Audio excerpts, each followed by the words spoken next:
You killed my brother. And you tried to kill me. Mr. Cohen, you're a sick man. The police are taking the town apart looking for you. You look weak. Let me fix your drink before you collapse.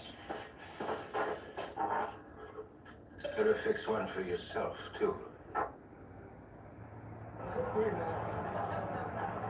What the hell are you doing?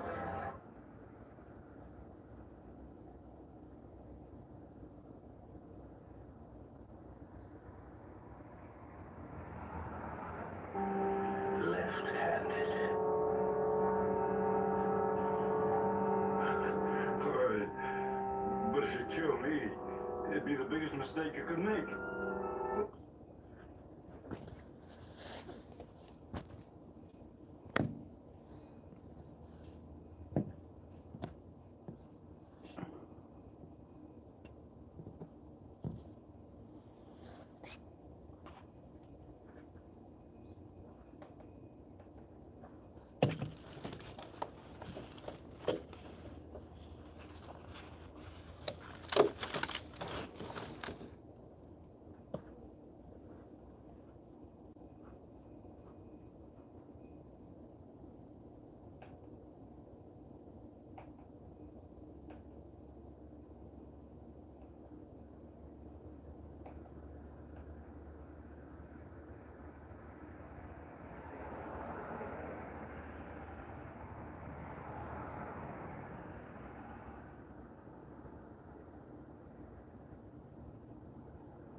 About her, and fearing for her, aching for her, and most of all, just missing her. We know that millions of you have been praying. So many people have been praying of every faith and no faith at all, praying for her return, and we feel those prayers. Please keep praying without ceasing. We still believe. We still believe in a miracle. And we still believe that she can come home. In a miracle. And we still believe that she can come home.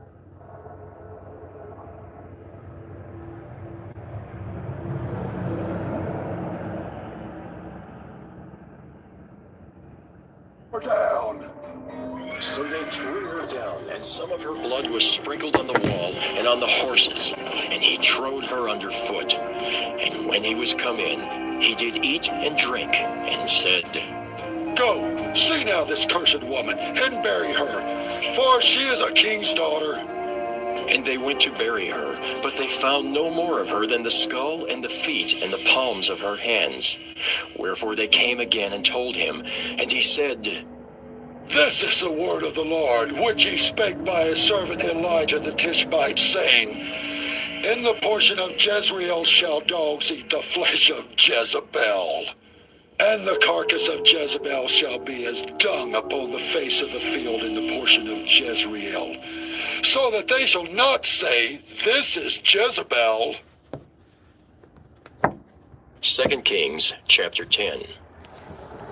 And Ahab had 70 sons in Samaria, and Jehu wrote letters and sent to Samaria unto the rulers of Jezreel, to the elders and to them that brought up Ahab's children, saying, Now, as soon as this letter cometh to you, seeing your master's sons are with you, and there are with you chariots and horses, a fenced city also, and armor, look even out the best and meetest of your master's sons, and set him on his father's throne, and fight for your master's house.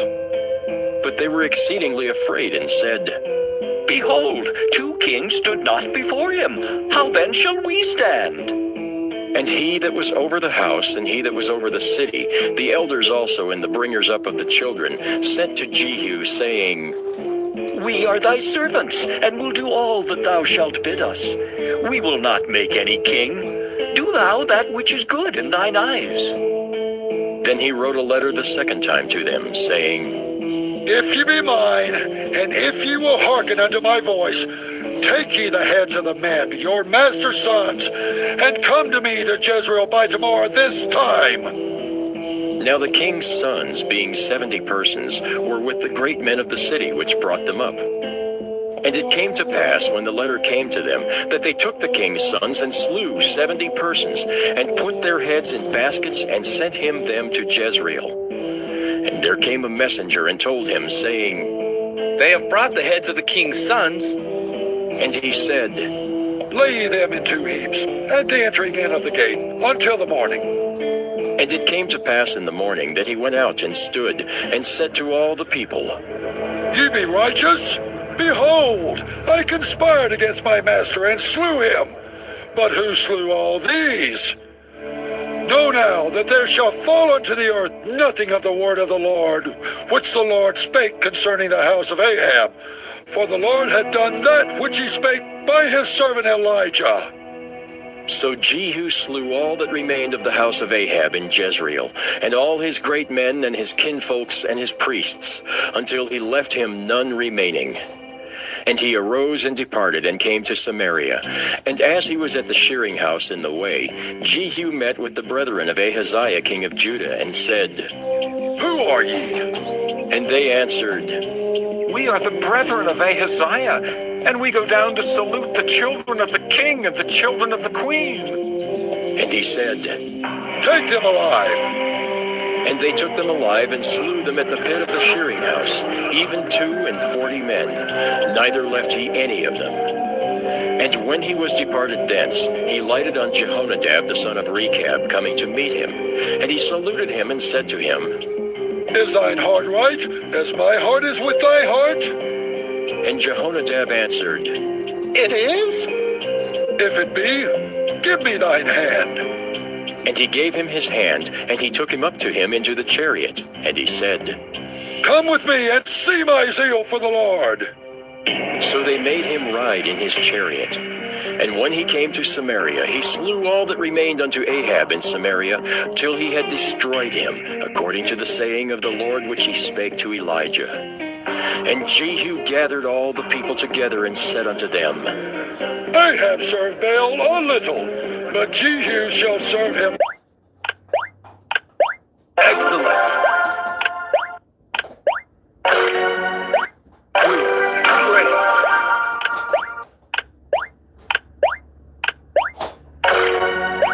Good. Great. Excellent. Amazing. Unbelievable.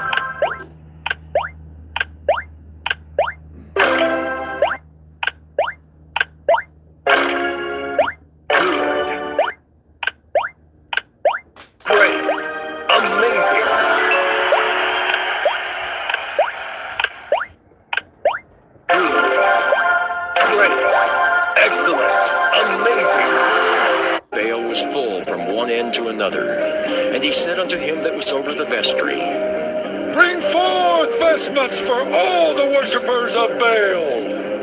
And he brought them forth vestments. And Jehu went, and Jehonadab the son of Rechab, into the house of Baal, and said unto the worshippers of Baal, Search, and look that there be here with you none of the servants of the Lord, but the worshippers of Baal only.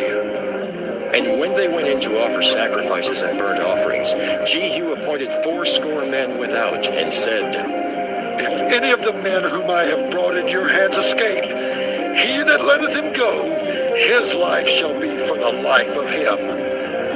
And it came to pass, as soon as he had made an end of offering the burnt offering, that Jehu said to the guard and to the captains, Go in and slay them, let none come forth.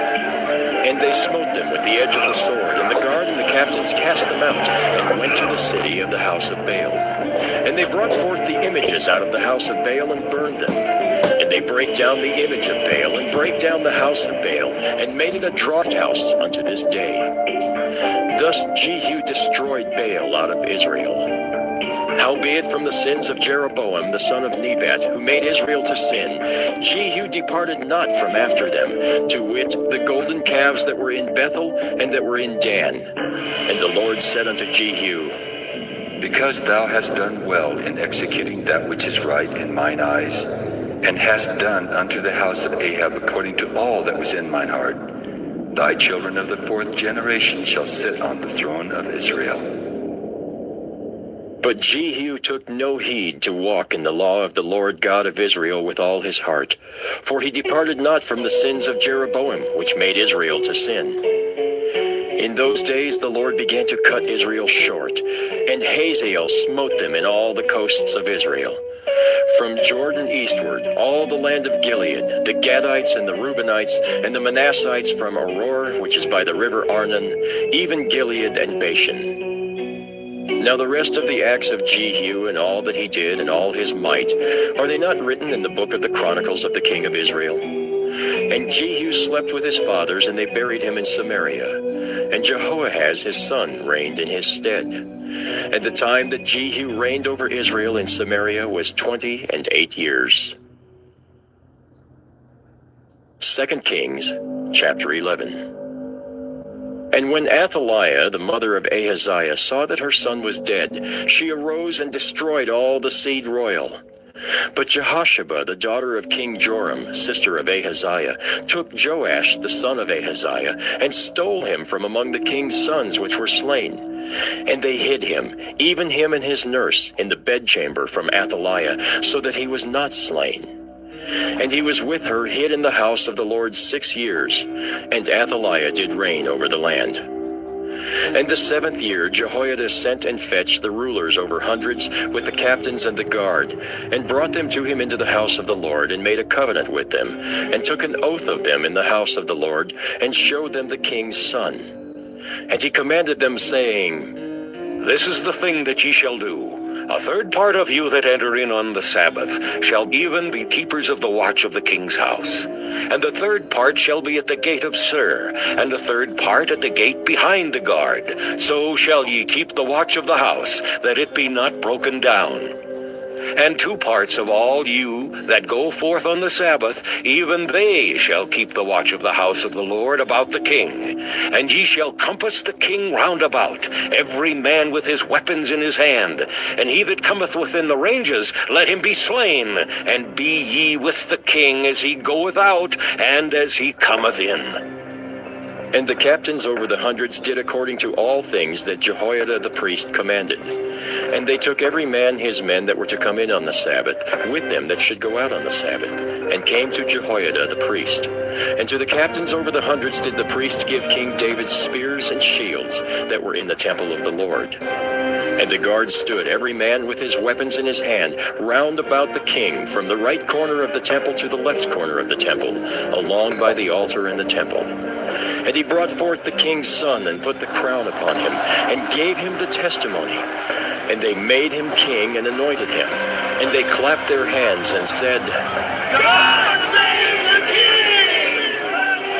And when Athaliah heard the noise of the guard and of all the people, she came to the people into the temple of the Lord. And when she looked, behold, the king stood by a pillar, as the manner was, and the princes and the trumpeters by the king, and all the people of the land rejoiced and blew with trumpets. And Athaliah rent her clothes and cried, "Treason! Treason!"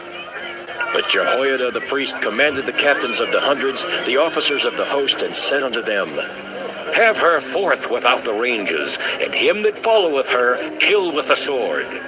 For the priest had said, Let her not be slain in the house of the Lord. and they laid hands on her, and she went by the way by the which the horses came into the king's house, and there was she slain. And Jehoiada made a covenant between the Lord and the king and the people, that they should be the Lord's people, between the king also and the people. And all the people of the land went into the house of Baal, and brake it down. His altars and his images brake they in pieces thoroughly, and slew Mattan the priest of Baal before the altars. And the priest appointed officers over the house of the Lord. And he took the rulers over hundreds, and the captains, and the guard, and all the people of the land. And they brought down the king from the house of the Lord, and came by the way of the gate of the guard to the king's house. And he sat on the throne of the kings. And all the people of the land rejoiced, and the city was in quiet. And they slew Athaliah with the sword beside the king's house. 7 years old was Jehoash when he began to reign. 2 Kings, chapter 12. In the 7th year of Jehu, Jehoash began to reign, and 40 years reigned he in Jerusalem. And his mother's name was Zibiah of Beersheba. And Jehoash did that which was right in the sight of the Lord all his days, wherein Jehoiada the priest instructed him. But the high places were not taken away. The people still sacrificed and burnt incense in the high places. And Jehoash said to the priests, All the money of the dedicated things that is brought into the house of the Lord, even the money of every one that passeth the account, the money that every man is set at, and all the money that cometh into any man's heart to bring into the house of the Lord, let the priest take it to them, every man of his acquaintance, and let them repair the breaches of the house, wheresoever any breach shall be found. But it was so that in the 23rd year of King Jehoash, the priests had not repaired the breaches of the house. Then King Jehoash called for Jehoiada the priest and the other priests, and said unto them, Why repair ye not the breaches of the house? Now therefore receive no more money of your acquaintance, but deliver it for the breaches of the house. And the priests consented to receive no more money of the people, neither to repair the breaches of the house. But Jehoiada the priest took a chest, and bored a hole in the lid of it, and set it beside the altar, on the right side as one cometh into the house of the Lord. And the priests that kept the door put therein all the money that was brought into the house of the Lord. And it was so, when they saw that there was much money in the chest, that the king's scribe and the high priest came up, and they put up in bags, and told the money that was found in the house of the Lord. And they gave the money being told into the hands of them that did the work, that had the oversight of the house of the Lord. And they laid it out to the carpenters and builders that wrought upon the house of the Lord, and to masons and hewers of stone, and to buy timber and hewed stone to repair the breaches of the house of the Lord, and for all that was laid out for the house to repair it. Howbeit there were not made for the house of the Lord bowls of silver, snuffers, basins, trumpets, any vessels of gold or vessels of silver, of the money that was brought into the house of the Lord. But they gave that to the workmen, and repaired therewith the house of the Lord. Moreover, they reckoned not with the men into whose hand they delivered the money to be bestowed on workmen, for they dealt faithfully. The trespass money and sin money was not brought into the house of the Lord. It was the priests. Then Hazael, king of Syria, went up and fought against Gath, and took it. And Hazael set his face to go up to Jerusalem. And Jehoash, king of Judah, took all the hallowed things that Jehoshaphat and Jehoram and Ahaziah his fathers, kings of Judah, had dedicated, and his own hallowed things, and all the gold that was found in the treasures of the house of the Lord, and in the king's house, and sent it to Hazael, king of Syria. And he went away from Jerusalem. And the rest of the acts of Joash, and all that he did, are they not written in the book of the Chronicles of the kings of Judah? And his servants arose and made a conspiracy, and slew Joash in the house of Millo, which goeth down to Silla. For Josachar the son of Shimeath, and Jehozabad the son of Shomer, his servants, smote him, and he died. And they buried him with his fathers in the city of David. And Amaziah his son reigned in his stead. 2 Kings, chapter 13.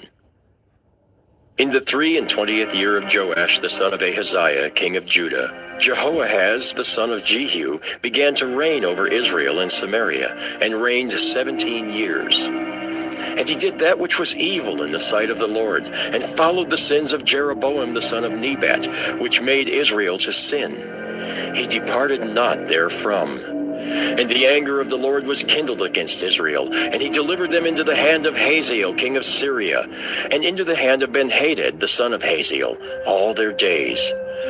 And Jehoahaz besought the Lord, and the Lord hearkened unto him, for he saw the oppression of Israel, because the king of Syria oppressed them. And the Lord gave Israel a savior, so that they went out from under the hand of the Syrians. And the children of Israel dwelt in their tents as beforetime. Nevertheless, they departed not from the sins of the house of Jeroboam, who made Israel sin, but walked therein. And there remained the grove also in Samaria. Neither did he leave out of the people of Jehoahaz, but 50 horsemen and 10 chariots, and 10,000 footmen. For the king of Syria had destroyed them, and had made them like the dust by threshing. Now the rest of the acts of Jehoahaz, and all that he did, and his might, are they not written in the book of the Chronicles of the kings of Israel? And Jehoahaz slept with his fathers, and they buried him in Samaria. And Joash his son reigned in his stead. In the 37th year of Joash king of Judah began Jehoash the son of Jehoahaz to reign over Israel in Samaria, and reigned 16 years. And he did that which was evil in the sight of the Lord. He departed not from all the sins of Jeroboam the son of Nebat, who made Israel sin, but he walked therein. And the rest of the acts of Joash, and all that he did, and his might wherewith he fought against Amaziah king of Judah, are they not written in the book of the Chronicles of the kings of Israel? And Joash slept with his fathers, and Jeroboam sat upon his throne. And Joash was buried in Samaria with the kings of Israel. Now Elisha was fallen sick of his sickness, whereof he died. And Joash the king of Israel came down unto him, and wept over his face, and said, Oh, my father, the chariot of Israel, and the horsemen thereof. And Elisha said unto him, Take bow and arrows. And he took unto him bow and arrows, and he said to the king of Israel, Put thine hand upon the bow. And he put his hand upon it, and Elisha put his hands upon the king's hands, and he said, Open the window eastward. And he opened it. Then Elisha said, Shoot. And he shot. And he said, The arrow of the Lord's deliverance, and the arrow of deliverance from Syria. For thou shalt smite the Syrians in Aphek, till thou have consumed them. And he said, Take the arrows. And he took them, and he said unto the king of Israel, Smite upon the ground. And he smote thrice, and stayed. And the man of God was wroth with him, and said, Thou shouldest have smitten 5 or 6 times. Then hadst thou smitten Syria, till thou hadst consumed it. Whereas now thou shalt smite Syria but thrice. And Elisha died, and they buried him. And the bands of the Moabites invaded the land at the coming in of the year. And it came to pass, as they were burying a man, that behold, they spied a band of men, and they cast the man into the sepulchre of Elisha. And when the man was let down and touched the bones of Elisha, he revived and stood up on his feet. But Hazael, king of Syria, oppressed Israel all the days of Jehoahaz. And the Lord was gracious unto them, and had compassion on them, and had respect unto them, because of his covenant with Abraham, Isaac, and Jacob, and would not destroy them, neither cast he them from his presence as yet. So Hazael king of Syria died, and Benhadad his son reigned in his stead. And Jehoash the son of Jehoahaz took again out of the hand of Benhadad the son of Hazael the cities which he had taken out of the hand of Jehoahaz his father by war. 3 times did Joash beat him, and recovered the cities of Israel. 2 Kings chapter 14. In the 2nd year of Joash, son of Jehoahaz, king of Israel, reigned Amaziah the son of Joash, king of Judah. He was 25 years old when he began to reign, and reigned 29 years in Jerusalem. And his mother's name was Jehoaddan of Jerusalem. And he did that which was right in the sight of the Lord, yet not like David his father. He did according to all things as Joash his father did. Howbeit the high places were not taken away. As yet the people did sacrifice and burnt incense on the high places. And it came to pass, as soon as the kingdom was confirmed in his hand, that he slew his servants which had slain the king his father. But the children of the murderers he slew not, according unto that which is written in the book of the law of Moses, wherein the Lord commanded, saying, The fathers shall not be put to death for the children, nor the children be put to death for the fathers, but every man shall be put to death for his own sin. He slew of Edom in the valley of Salt 10,000, and took Selah by war, and called the name of it Joktheel unto this day. Then Amaziah sent messengers to Jehoash the son of Jehoahaz, son of Jehu, king of Israel, saying, Come, let us look one another in the face. And Jehoash the king of Israel sent to Amaziah king of Judah, saying, The thistle that was in Lebanon sent to the cedar that was in Lebanon, saying, Give thy daughter to my son to wife. And there passed by a wild beast that was in Lebanon, and trode down the thistle. Thou hast indeed smitten Edom, and thine heart hath lifted thee up. Glory of this, and tarry at home. For why shouldest thou meddle to thy hurt, that thou shouldest fall, even thou, and Judah with thee? But Amaziah would not hear. Therefore Jehoash king of Israel went up, and he and Amaziah king of Judah looked one another in the face at Bethshemesh, which belongeth to Judah. And Judah was put to the worse before Israel, and they fled every man to their Icon has the tools pros trust, from wrenches to storage solutions, diagnostic tools, and more, built to last and backed for life. Pick yours up today. Icon, tool truck quality, unbeatable value, only at Harbor Freight. cubits. And he took all the gold and silver and all the vessels that were found in the house of the Lord, and in the treasures of the king's house and hostages, and returned to Samaria. Now the rest of the acts of Jehoash, which he did, and his might, and how he fought with Amaziah king of Judah, are they not written in the book of the Chronicles of the kings of Israel? And Jehoash slept with his fathers, and was buried in Samaria with the kings of Israel. And Jeroboam his son reigned in his stead. And Amaziah the son of Joash king of Judah lived after the death of Jehoash son of Jehoaz king of Israel 15 years. And the rest of the acts of Amaziah, are they not written in the book of the Chronicles of the kings of Judah? Now they made a conspiracy against him in Jerusalem, and he fled to Lachish. But they sent after him to Lachish, and slew him there. And they brought him on horses, and he was buried at Jerusalem with his fathers in the city of David. And all the people of Judah took Azariah, which was 16 years old, and made him king instead of his father Amaziah. He built Elath, and restored it to Judah, after that the king slept with his fathers. In the 15th year of Amaziah the son of Joash king of Judah, Jeroboam the son of Joash king of Israel began to reign in Samaria, and reigned 41 years. And he did that which was evil in the sight of the Lord. He departed not from all the sins of Jeroboam the son of Nebat, who made Israel to sin. He restored the coast of Israel from the entering of Hamath unto the sea of the plain, according to the word of the Lord God of Israel, which he spake by the hand of his servant Jonah, the son of Amittai the prophet, which was of Gath-hepher. For the Lord saw the affliction of Israel, that it was very bitter, for there was not any shut up, nor any left, nor any helper for Israel. And the Lord said not that he would blot out the name of Israel from under heaven, but he saved them by the hand of Jeroboam the son of Joash. Now the rest of the acts of Jeroboam, and all that he did, and his might, how he warred, and how he recovered Damascus and Hamath, which belonged to Judah for Israel, are they not written in the book of the Chronicles of the kings of Israel? And Jeroboam slept with his fathers, even with the kings of Israel, and Zechariah his son reigned in his stead.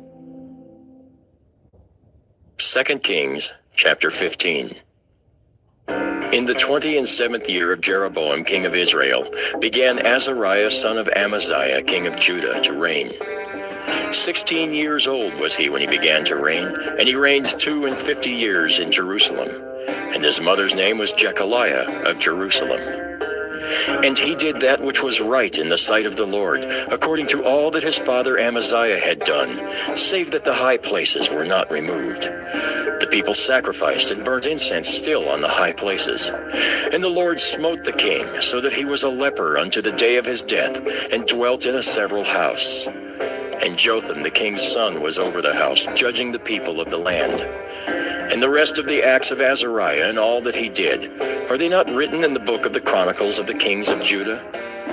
So Azariah slept with his fathers, and they buried him with his fathers in the city of David. And Jotham his son reigned in his stead. In the 38th year of Azariah king of Judah, did Zechariah the son of Jeroboam reign over Israel and Samaria 6 months. And he did that which was evil in the sight of the Lord, as his fathers had done. He departed not from the sins of Jeroboam the son of Nebat, who made Israel to sin.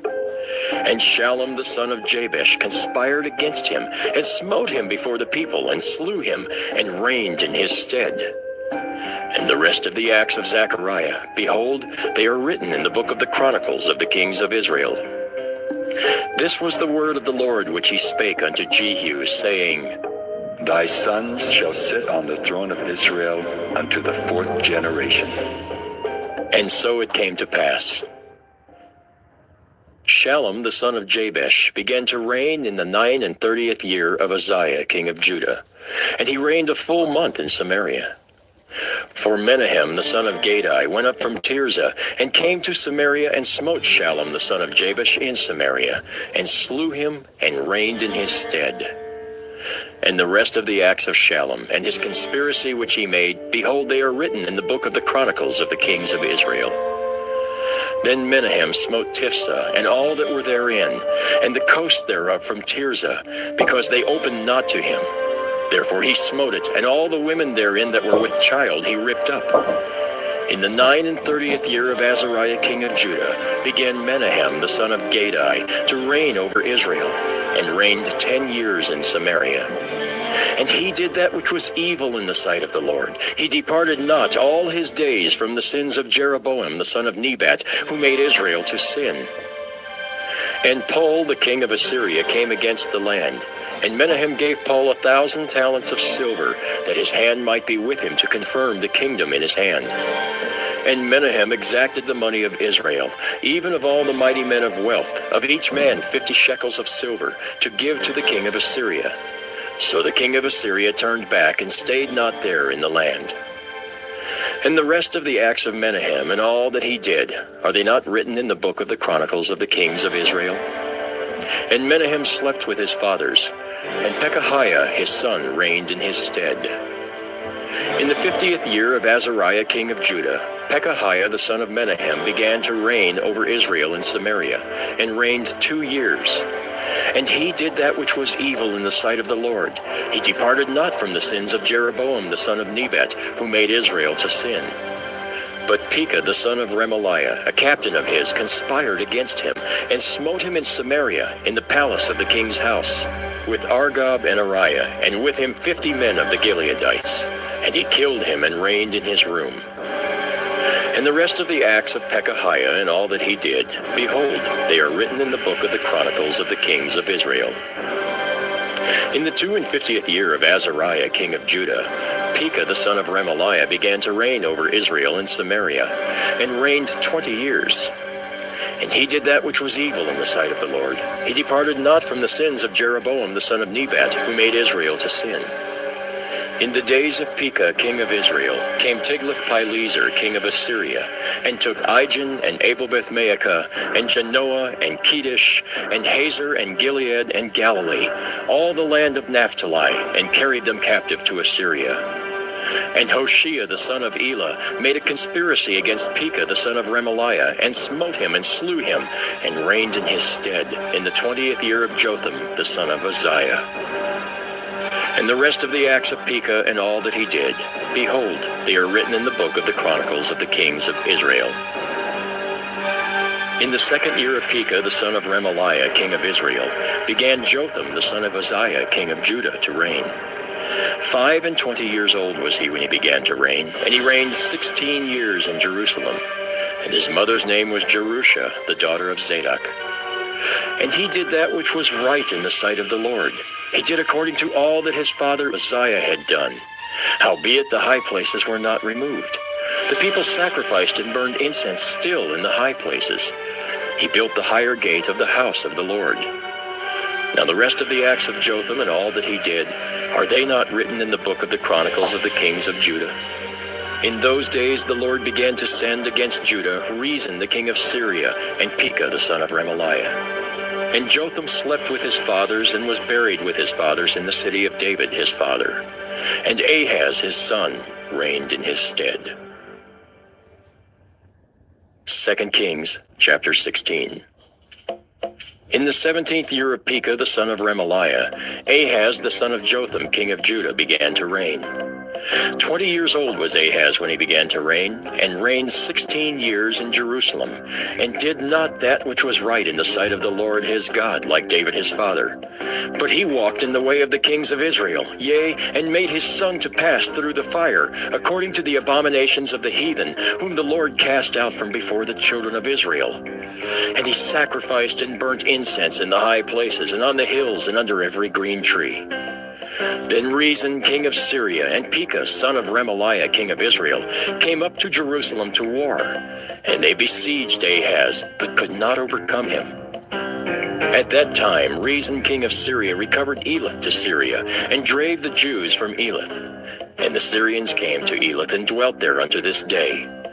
So Ahaz sent messengers to Tiglath-Pileser king of Assyria, saying, I am thy servant, and thy son.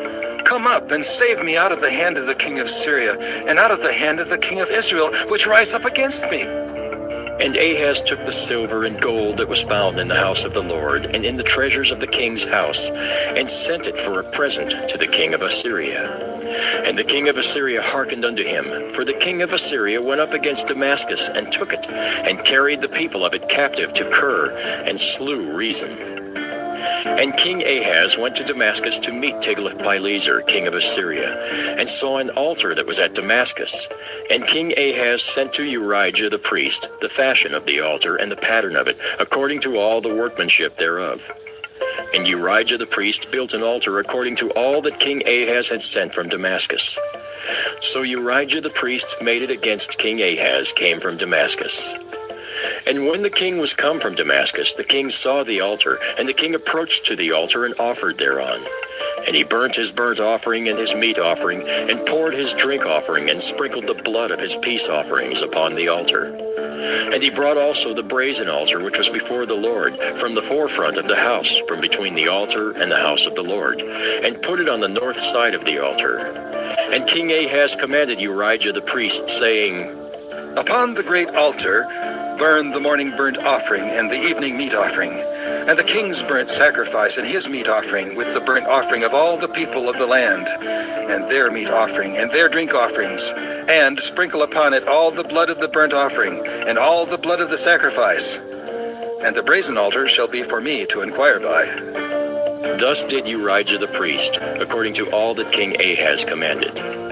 And King Ahaz cut off the borders of the bases, and removed the laver from off them, and took down the sea from off the brazen oxen that were under it, and put it upon a pavement of stones. And the covert for the Sabbath that they had built in the house, and the king's entry without, turned he from the house of the Lord for the king of Assyria. Now the rest of the acts of Ahaz which he did, are they not written in the book of the Chronicles of the Kings of Judah? And Ahaz slept with his fathers and was buried with his fathers in the city of David. And Hezekiah his son reigned in his stead. 2 Kings chapter 17. In the 12th year of Ahaz king of Judah began Hoshea the son of Elah to reign in Samaria over Israel 9 years. And he did that which was evil in the sight of the Lord, but not as the kings of Israel that were before him. Against him came up Shalmaneser king of Assyria, and Hoshea became his servant and gave him presents. And the king of Assyria found conspiracy in Hoshea, for he had sent messengers to So king of Egypt, and brought no present to the king of Assyria, as he had done year by year. Therefore the king of Assyria shut him up and bound him in prison. Then the king of Assyria came up throughout all the land, and went up to Samaria and besieged it 3 years. In the 9th year of Hoshea, the king of Assyria took Samaria, and carried Israel away into Assyria, and placed them in Halah and in Habor, by the river Gozan, and in the cities of the Medes.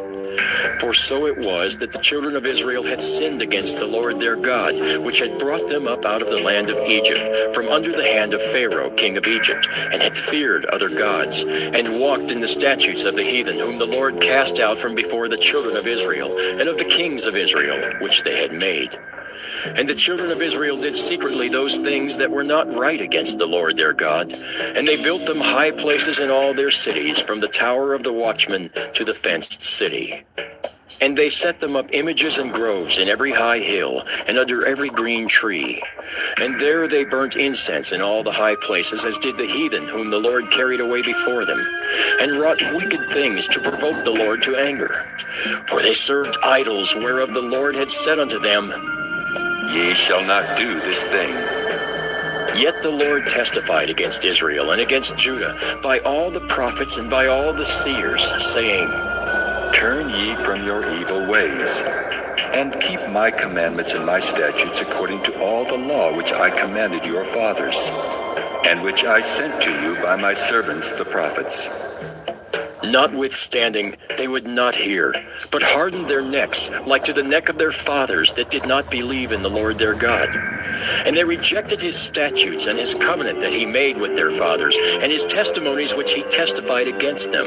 And they followed vanity, and became vain, and went after the heathen that were round about them, concerning whom the Lord had charged them that they should not do like them.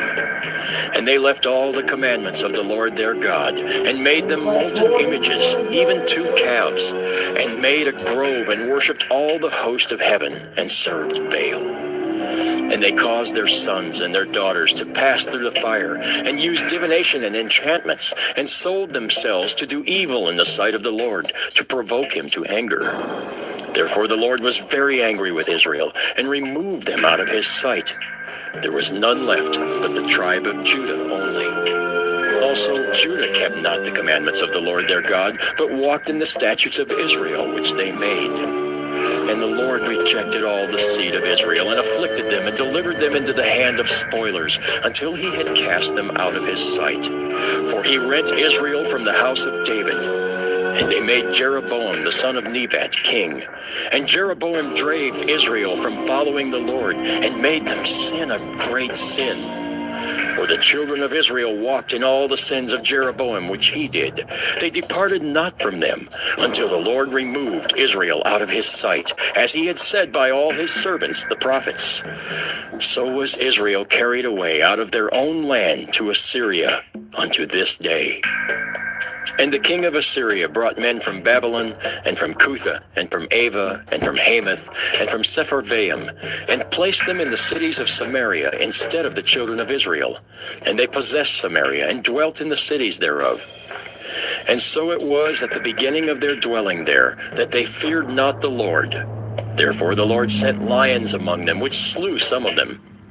Wherefore they spake to the king of Assyria, saying, The nations which thou hast removed and placed in the cities of Samaria know not the manner of the God of the land.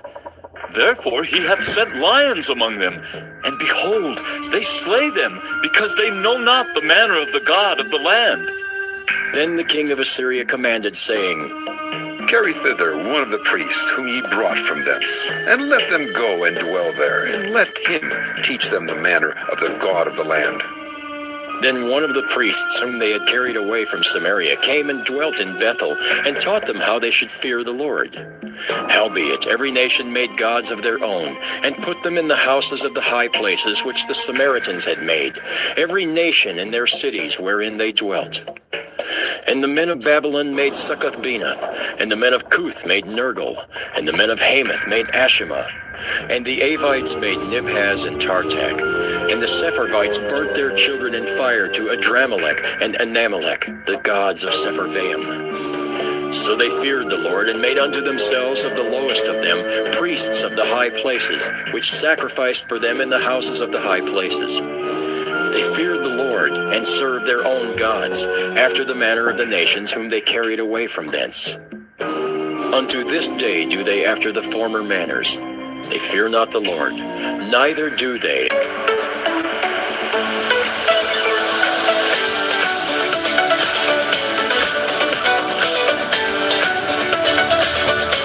And charge them, saying, Ye shall not fear other gods, nor bow yourselves to them, nor serve them, nor sacrifice to them. But the Lord who brought you up out of the land of Egypt with great power and a stretched out arm, him shall ye fear, and him shall ye worship, and to him shall ye do sacrifice. And the statutes and the ordinances, and the law and the commandment which he wrote for you, ye shall observe to do forevermore, and ye shall not fear other gods. And the covenant that I have made with you, ye shall not forget, neither shall ye fear other gods. But the Lord your God ye shall fear, and he shall deliver you out of the hand of all your enemies. Howbeit they did not hearken, but they did after their former manner. So these nations feared the Lord, and served their graven images, both their children and their children's children, as did their fathers. So do they unto this day. 2 Kings chapter 18. Now it came to pass in the 3rd year of Hoshea, son of Elah, king of Israel, that Hezekiah the son of Ahaz, king of Judah, began to reign. 25 years old was he when he began to reign, and he reigned 29 years in Jerusalem. His mother's name also was Abi, the daughter of Zechariah. And he did that which was right in the sight of the Lord, according to all that David his father did. He removed the high places, and brake the images, and cut down the groves, and brake in pieces the brazen serpent that Moses had made. For unto those days the children of Israel did burn incense to it. And he called it Nehushtan. He trusted in the Lord God of Israel, so that after him was none like him among all the kings of Judah, nor any that were before him. For he clave to the Lord, and departed not from following him, but kept his commandments which the Lord commanded Moses. And the Lord was with him, and he prospered whithersoever he went forth. And he rebelled against the king of Assyria, and served him not. He smote the Philistines, even unto Gaza and the borders thereof, from the tower of the watchman to the fenced city. And it came to pass in the 4th year of King Hezekiah, which was the 7th year of Hoshea, son of Elah, king of Israel, that Shalmaneser, king of Assyria, came up against Samaria, and besieged it. And at the end of 3 years they took it, even in the 6th year of Hezekiah, that is the 9th year of Hoshea, king of Israel, Samaria was taken. And the king of Assyria did carry away Israel unto Assyria, and put them in Halah and in Habor, by the river of Gozan, and in the cities of the Medes, because they obeyed not the voice of the Lord their God, but transgressed his covenant, and all that Moses the servant of the Lord commanded, and would not hear them, nor do them. Now in the 14th year of King Hezekiah did Sennacherib king of Assyria come up against all the fenced cities of Judah, and took them.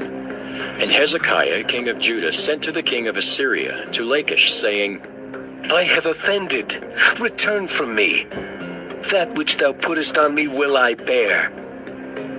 And the king of Assyria appointed unto Hezekiah king of Judah 300 talents of silver and 30 talents of gold. And Hezekiah gave him all the silver that was found in the house of the Lord, and in the treasures of the king's house.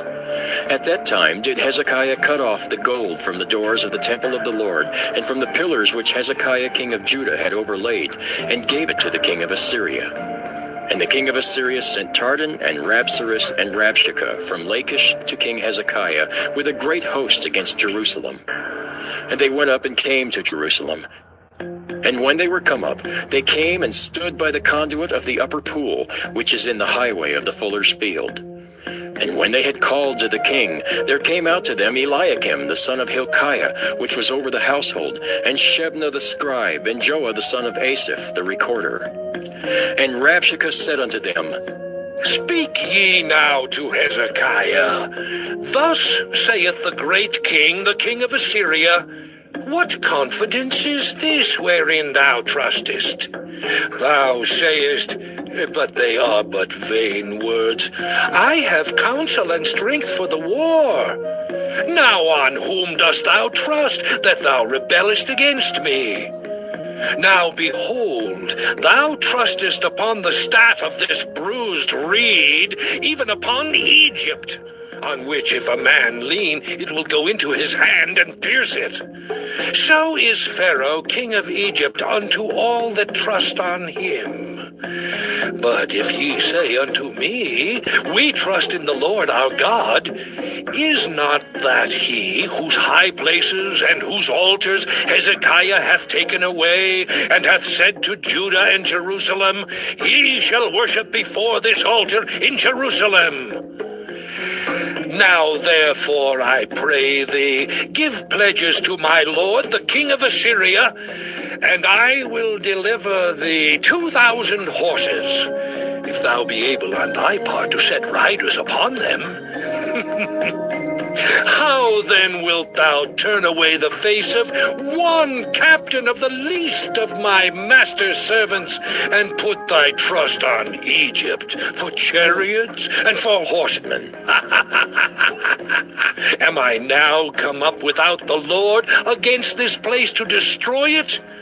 The Lord said to me, Go up against this land and destroy it. Then said Eliakim the son of Hilkiah, and Shebna and Joah unto Rabshakeh, Speak, I pray thee, to thy servants in the Syrian language, for we understand it, and talk not with us in the Jews' language, in the ears of the people that are on the wall.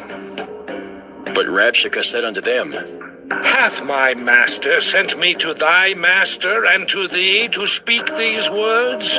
Hath he not sent me to the men which sit on the wall, that they may eat their own dung and drink their own piss with you? Then Rabshakeh stood and cried with a loud voice in the Jews' language, and spake, saying, Hear the word of the great king, the king of Assyria. Thus saith the king, Let not Hezekiah deceive you, for he shall not be able to deliver you out of his hand. Neither let Hezekiah make you trust in the Lord, saying, The Lord will surely deliver us, and this city shall not be delivered into the hand of the king of Assyria.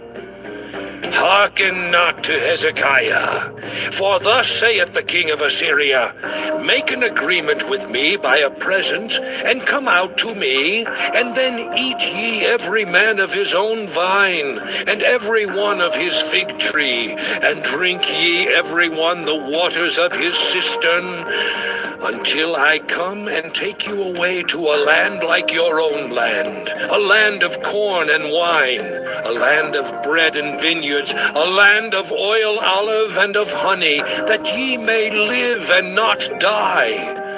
And hearken not unto Hezekiah when he persuadeth you, saying, The Lord will deliver us. Hath any of the gods of the nations delivered at all his land out of the hand of the king of Assyria? Where are the gods of Hamath and of Arpad? Where are the gods of Sepharvaim, Hena, and Ivah? Have they delivered Samaria out of mine hand? Who are they among all the gods of the countries that have delivered their country out of mine hand, that the Lord should deliver Jerusalem out of mine hand? But the people held their peace, and answered him not a word. For the king's commandment was, saying, Answer him not. Then came Eliakim the son of Hilkiah, which was over the household, and Shebna the scribe, and Joah the son of Asaph the recorder, to Hezekiah with their clothes rent, and told him the words of Rabshakeh. 2 Kings chapter 19. And it came to pass, when King Hezekiah heard it, that he rent his clothes and covered himself with sackcloth, and went into the house of the Lord. And he sent Eliakim, which was over the household, and Shebna the scribe, and the elders of the priests, covered with sackcloth, to Isaiah the prophet, the son of Amos. And they said unto him, Thus saith Hezekiah, This day is a day of trouble and of rebuke and blasphemy. For the children are come to the birth, and there is not strength to bring forth. It may be the Lord thy God will hear all the words of Rabshakeh, whom the king of Assyria his master hath sent to reproach the living God, and will reprove the words which the Lord thy God hath heard. Wherefore lift up thy prayer for the remnant that are left. So the servants of King Hezekiah came to Isaiah, and Isaiah said unto them, Thus shall ye say to your master, Thus saith the Lord, Be not afraid of the words which thou hast heard, with which the servants of the king of Assyria have blasphemed me. Behold, I will send a blast upon him, and he shall hear a rumor, and shall return to his own land. And I will cause him to fall by the sword in his own land. So Rabshakeh returned and found the king of Assyria warring against Libnah, for he had heard that he was departed from Lachish. And when he heard say of Tirhakah, king of Ethiopia, Behold, he has come out to fight against thee, he sent messengers unto Hezekiah, saying, Thus shall ye speak to Hezekiah king of Judah, saying, Let not thy God in whom thou trustest deceive thee, saying, Jerusalem shall not be delivered into the hand of the king of Assyria. Behold, thou hast heard what the kings of Assyria have done to all lands, by destroying them utterly, and shalt thou be delivered?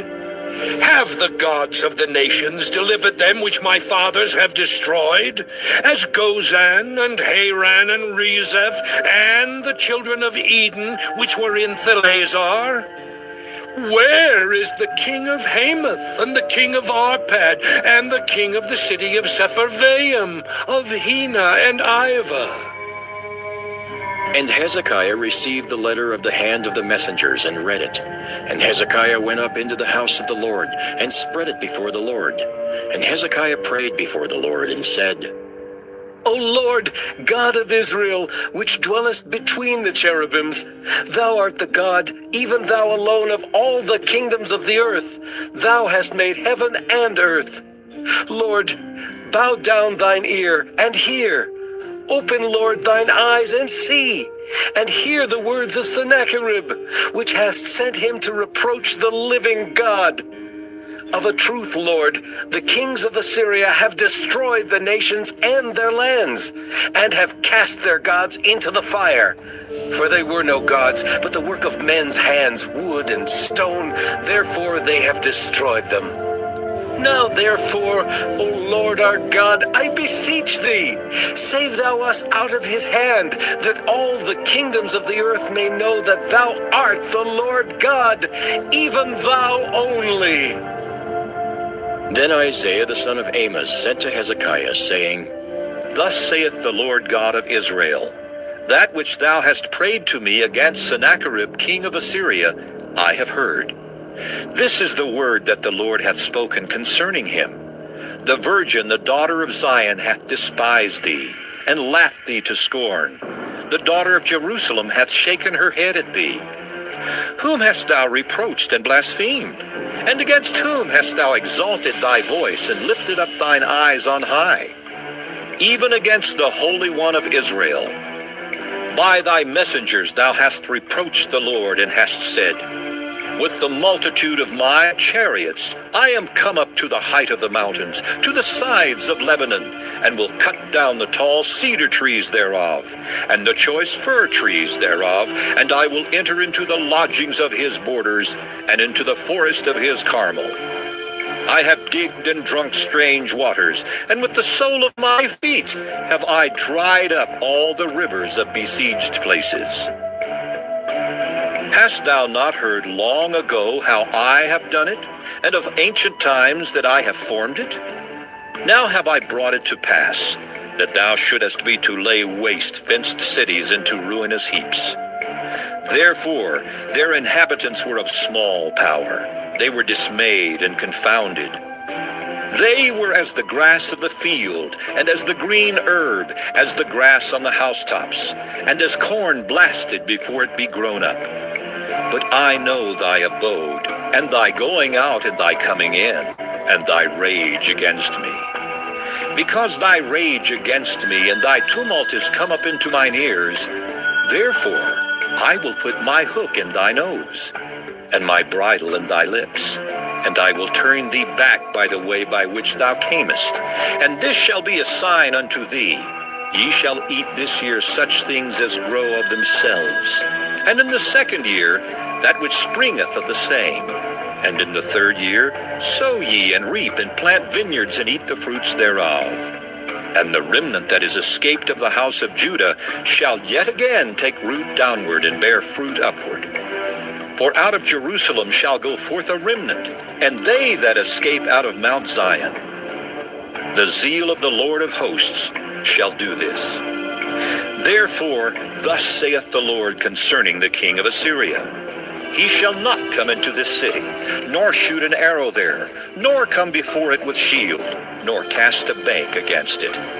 By the way that he came, by the same shall he return, and shall not come into this city, saith the Lord. For I will defend this city, to save it, for mine own sake, and for my servant David's sake. And it came to pass that night that the angel of the Lord went out and smote in the camp of the Assyrians 185,000. And when they arose early in the morning, behold, they were all dead corpses. So Sennacherib, king of Assyria, departed, and went in.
don't need to tell the world who you are.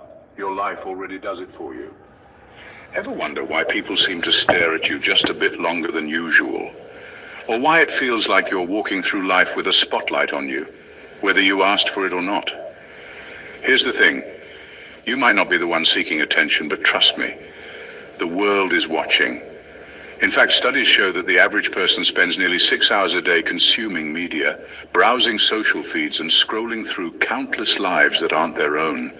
What does that mean for you? It means people are watching. They can't help it. And for someone like you, one of God's chosen ones, it's not just a glance, it's studying. But here's the twist. They're not watching you because you're ordinary.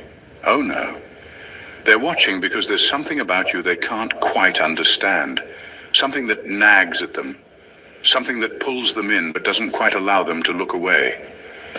Maybe you've noticed the sideways glances, the whispers, the way the energy in a room shifts when you walk in.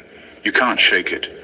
You're the anomaly in the crowd, the outlier, the one whose life screams, something's different about this person, even when your words remain silent. And here's the punchline. They can't figure out if you're their competition, or if you're a living sign of everything they'll never become. Stick around, because today, we're diving into the 14 reasons why everyone is secretly watching you, and why that's not something to fear, but embrace.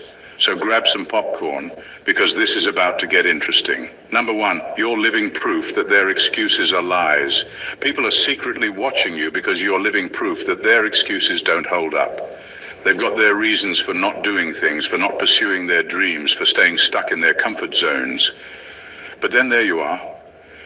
You're walking proof that those excuses are nothing more than a crutch for the weak. You didn't have the perfect conditions. You didn't get a golden ticket or a free pass. You didn't let setbacks, failures, or hard times stop you. And that's why they're watching you. It's not that they admire you, it's that your very existence is a quiet accusation against them. Your story, your journey, how you carry yourself through life without bowing to the weight of adversity, exposes the lies they've told themselves about why they can't achieve the same. They've convinced themselves that they need all the right circumstances, a little more time, a little more support, a little more luck, to make their big break. But you've had none of those things, and yet you're still standing. You've survived when they would have given up. You've thrived when they thought it was impossible. And every time they look at you, it forces them to confront the truth. The real reason they aren't where they want to be is because they're holding themselves back. They're not watching because they think you're extraordinary in some unattainable way. They're watching because you've done the thing they're too afraid to do. You're the living proof that their stories about why they can't are just that. Stories, your survival, your resilience, your ability to rise time and time again without making excuses. It silently challenges everything they've ever told themselves about their own limitations. And deep down, it eats at them. They're trying to figure out how you're making it look so easy, how you're doing it without needing the excuses they've been clinging to. You've given them a front row seat to the inconvenient truth, and they can't look away. Number 2, they sense you're being monitored by a higher realm.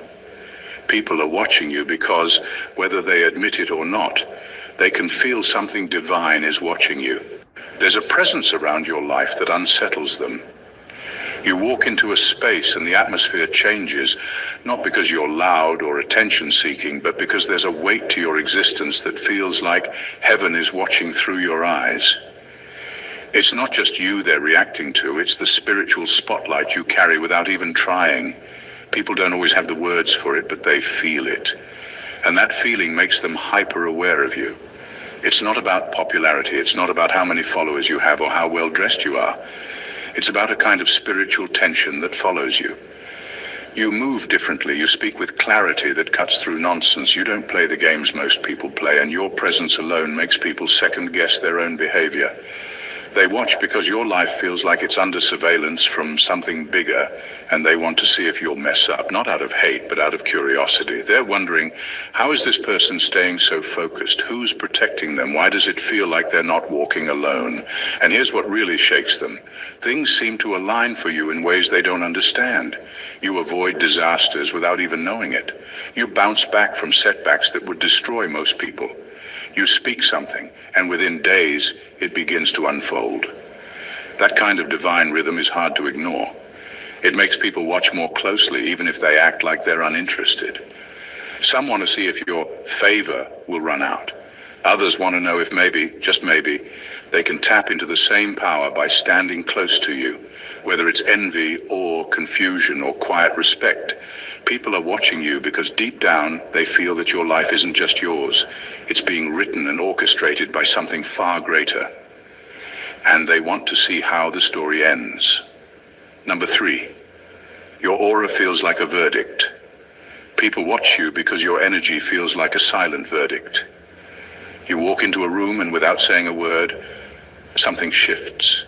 It's not arrogance, it's not attitude. It's that you carry a presence that reveals the truth people don't want to face. The way you carry yourself, the choices you make, the standards you hold, they all speak louder than anything you could say. You don't have to call anyone out. Just being who you are makes people feel exposed. And that's why they watch. You don't blend in even when you try. Your life, your aura, your spirit, it has a way of showing people what they're not. It's not because you're perfect, it's because you're real. You've faced your darkness. You've done the inner work. You've been through the fire and came out with your soul still intact. Most people haven't. They've learned to wear masks to pretend, to perform, but when you walk in, their mask starts to feel heavy. It slips just a little. You don't have to say a single critical word. Your life itself becomes a quiet confrontation, and that unsettles them. People watch you because they're trying to figure out what it is about you that makes them feel both drawn in and convicted at the same time. It's confusing for them. You're not condemning them, but your existence challenges their comfort zones. You remind them of the choices they didn't make, the discipline they avoided, the integrity they compromised. They watch because your life is like a mirror that doesn't flatter them. It tells the truth. And still, they can't look away. Even if they're irritated by your standards, they respect them. Even if they feel uncomfortable, they're intrigued. You represent what they secretly wish they could be. Honest, unshaken, and rooted. You're not performing for the crowd, but somehow you've become the standard they can't ignore. And deep down, that's why they're always watching. Number 4, your dignity has survived what would have killed them. They're watching you not out of admiration, but out of disbelief. It bothers them, not because you failed, but because you didn't. You're still here, head high, spirit intact, walking with a quiet strength that makes no sense based on what you've survived. They know what you've been through. Maybe not every detail, but enough to know that the average person wouldn't have made it. The betrayals, the losses, the abandonment, the mental warfare, it would have shattered them. And yet you remain unshaken in a way that confuses them. That's why they can't stop watching. Your dignity never left you. You didn't beg. You didn't collapse for sympathy. You didn't lose yourself just because life tried to strip everything else away. And that unnerves people. Because when others go through even a fraction of what you've endured, they either become bitter, break down publicly, or sell their soul just to feel safe again. But you chose to suffer with your head held high. You took the long way, the lonely way, the painful way. And somehow your spirit didn't rot in the process. They're not impressed. They're haunted. Haunted by the idea that someone could go through hell and not come out angry, nasty, or fake. You're not pretending to be okay. You are okay. And that makes people uncomfortable because it forces them to ask themselves, would I still be whole if I had to walk through that? Most can't say yes. So instead of saying they respect you, they watch you in silence, trying to figure out your blueprint. But here's the truth. There is no blueprint. You didn't survive by strategy. You survived by grace, by raw faith, by a quiet refusal to let the pain define you. That's what they can't process. That's what keeps their eyes on you. You should be broken, but you're not. You should be bitter, but you're not. And that alone keeps people watching longer than they want to admit. Number 5, you're the spiritual contradiction. They can't compute. People watch you because your life challenges everything they thought they understood about power, favor, and spirituality. You don't fit the mold. You don't look the part. You're not the loudest in the room. You're not surrounded by fame or fortune, and yet things happen around you that defy logic. Blessings come out of nowhere. Warnings hit your spirit before danger even shows up. You speak things in private and see them manifest in public. They've already written you off as ordinary, but the outcomes in your life say otherwise. And that contradiction messes with them more than they'll admit. You don't have the credentials. You don't carry the titles. You don't use the language of the spiritually elite. And yet you walk with a presence they can't shake. You carry insight you were never taught. You know things you shouldn't know. You say things that land too hard to be coincidence. They labeled you a nobody, and now they're confused because God clearly didn't get that memo. He keeps showing up in your life in undeniable ways, covering you, guiding you, elevating you quietly, while others are loudly begging for attention. That's the contradiction. To them, you're small, but spiritually you're a giant. You look like the background, but you carry frontline authority. They expect spiritual power to come dressed in robes, rituals, and religious performance, but it came in you, unpolished, real, hidden, and it disrupts their whole system of belief. They don't understand how someone like you is moving like this. It doesn't add up. You're not playing by the rules they thought mattered. That's what keeps them watching, not because they support you, not because they're curious about your personality. They're watching because your life is an ongoing contradiction that keeps proving their shallow logic wrong, and people hate what they can't explain. Number 6, you embody what they silenced in themselves. They watch you because you remind them of who they were before the world broke them down, before they traded authenticity for approval, before they buried their conviction under convenience, before they silenced their own spirit just to fit in, keep peace, or avoid rejection. There was a time when they too had dreams that were unfiltered, when they believed they were called to something higher, when they were willing to say no to the crowd and yes to their inner voice. But life pressured them, and they folded. Now here you are, unshaken, unmoved, unapologetically obedient to something divine, and it confronts the ghost of who they were supposed to be. You didn't sell out. You didn't trade your soul for status. You didn't shrink yourself to survive. You chose to remain aligned with truth, even when it cost you friends, comfort, and validation. And that's what haunts them. Because somewhere deep in their memory, they remember being like that. Brave, honest, bold, spirit-led. But they gave it up, and watching you live out what they abandoned brings back that ache, the one they tried to ignore. They don't just see you. They see the version of themselves they buried. That's why the watching is so intense and at times even bitter. You trigger something in them that hasn't died, just been muted. Every time you show up as your full self, it forces them to confront the smallness they settled for. They may call you too much, too deep, or too intense, but it's not really criticism, it's mourning. Mourning the part of themselves they silenced, watching it breathe freely in you. You walk with a level of truth they once had access to, and your existence makes it undeniable that they chose safety over destiny. That's not admiration. That's unresolved regret disguised as observation, and that's why they can't stop watching. Number 7. They're studying you for the blueprint to freedom. Some people aren't watching to hate. They're watching to learn. Not in the obvious way, not with compliments or support, but in silence. They're studying you because deep down, they believe you've found something they lost, spiritual freedom. You're walking differently, moving like someone who shook something off that used to weigh heavy. They notice that your mind isn't cluttered like theirs. Your soul isn't chained by guilt, fear, or shame like theirs still is. They can tell you've been somewhere spiritually deep and dark and made it out. Now they want to see if you know the path well enough to lead others out too. You're not performing. You're not preaching. You're just living. But your life exposes spiritual keys. The way you discern people without them saying a word. the way you distance yourself from chaos without losing compassion, the way you walk away from what doesn't serve your calling without flinching. It speaks to people who are still stuck in invisible prisons, people who've been faking strength while secretly drowning. They see something in you that feels like a map. And even though they won't say it, they're watching to see if your next move reveals another clue. They don't want to be you. They just want to figure out what broke your chains, because they've tried everything. Religion, self-help, rituals, distractions, and they're still stuck in cycles. But you've broken out of something. You've faced your demons, denied your flesh, obeyed the hard instructions. And now you're walking with the kind of lightness and clarity they crave. They watch because your life says freedom is real, and not in some fake, filtered way.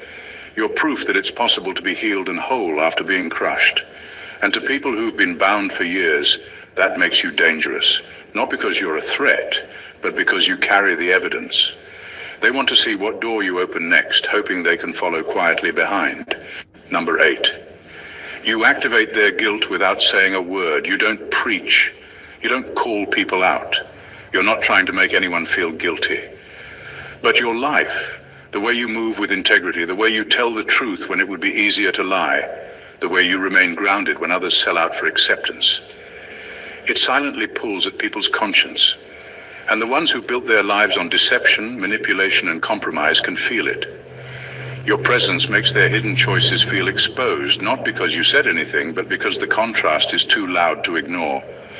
You are who they pretend to be. You live the truth they've edited, avoided, or outright denied. And that's uncomfortable. They want to believe that living crooked is necessary, that bending their morals was survival. But here you are, proof that someone can stand in alignment with divine truth and still thrive. That creates a spiritual dissonance in them.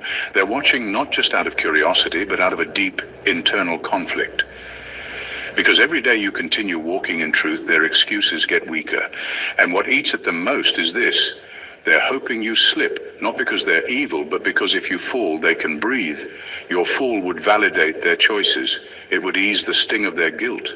It would prove that walking in truth doesn't work, that integrity isn't sustainable, that all this obedience you live by is just temporary showmanship. So they watch, waiting for a crack, a mistake, a misstep. But when you don't, when you keep rising, keep standing, keep remaining consistent in the face of temptation and pressure, their inner unrest deepens. They won't admit it, but your lifestyle holds up a mirror, not to shame them, but to reflect what they could have been had they chosen differently. That's a heavy thing to witness, and that's why they're still watching, not out of love or admiration, but because their conscience is starving for relief, and your integrity won't give it to them. Number 9, your rejection didn't end you, it elevated you. They saw you get pushed out, talked about, disrespected, and treated like you were disposable. They were there for the unraveling. The moment people turned their backs, the moment lies were told, the moment you were made to look like the problem, it looked like the end. To them it was supposed to be. Rejection is supposed to ruin people, supposed to strip them of their confidence, silence their voice, bury their potential. But in your case, it did the opposite. You didn't just survive the exile, you evolved through it. And that's what's making people stare in disbelief. You were supposed to fall apart, but you became sharper, more disciplined, more aware, more spiritually tuned in. You didn't collapse into bitterness or revenge. You stepped into clarity. People expected you to come back angry, broken, or irrelevant, but instead you returned more aligned, more radiant, more focused. They saw you lose connection, community, and credibility, but somehow it unlocked your calling, your creativity, and your divine favor. Now they're watching closely because none of it adds up. They're starting to question what exile really means. Was it punishment, or was it protection? Was it a fall from grace, or a step into real power? Because what was meant to isolate you ended up insulating you. What was meant to strip you ended up refining you. You were cast out and came back with more authority, more spiritual weight, more presence than ever before. That kind of transformation doesn't go unnoticed. People are watching now with different eyes, some with regret, some with curiosity, some with respect they never gave you before, because now they're realizing the rejection didn't diminish you. It revealed you.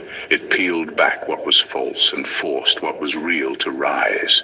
And in watching your rise, they're silently asking themselves a deeper question. What if the exile wasn't the curse?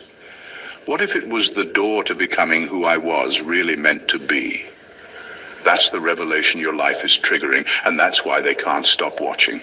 Number 10, you've made the supernatural feel uncomfortably close. You don't need a pulpit or a title. Your life alone disrupts spiritual comfort zones. The way you speak with timing that's too precise, the way your dreams call things out before they happen, the way your presence shifts the room without you trying, it unnerves people because it makes the supernatural feel too close. You're not walking around claiming to be a prophet, but what you say cuts straight through the fog. You see things no one told you. You know things no one shared. And you keep showing up at moments that feel too aligned to be chance. That kind of awareness doesn't just intrigue people. It terrifies them, especially those who've been living with secrets. People who compartmentalize their lives, wear masks, and move in shadows don't want to be reminded that heaven sees everything. But your presence does exactly that. You live like someone who knows God is watching, not in theory, but in real time. And that quiet knowing follows you like a spiritual signal, one they can't mute. They're not watching because you're dramatic or loud. They're watching because your existence brings invisible things into focus. You disrupt illusions. You expose hidden motives without ever accusing anyone. You don't threaten people, but your alignment with truth naturally convicts anything false around you. It's not that you're trying to be holy. It's that you've chosen to live awake, and that level of spiritual alertness makes others hyper-aware of just how numb or double-minded they've become.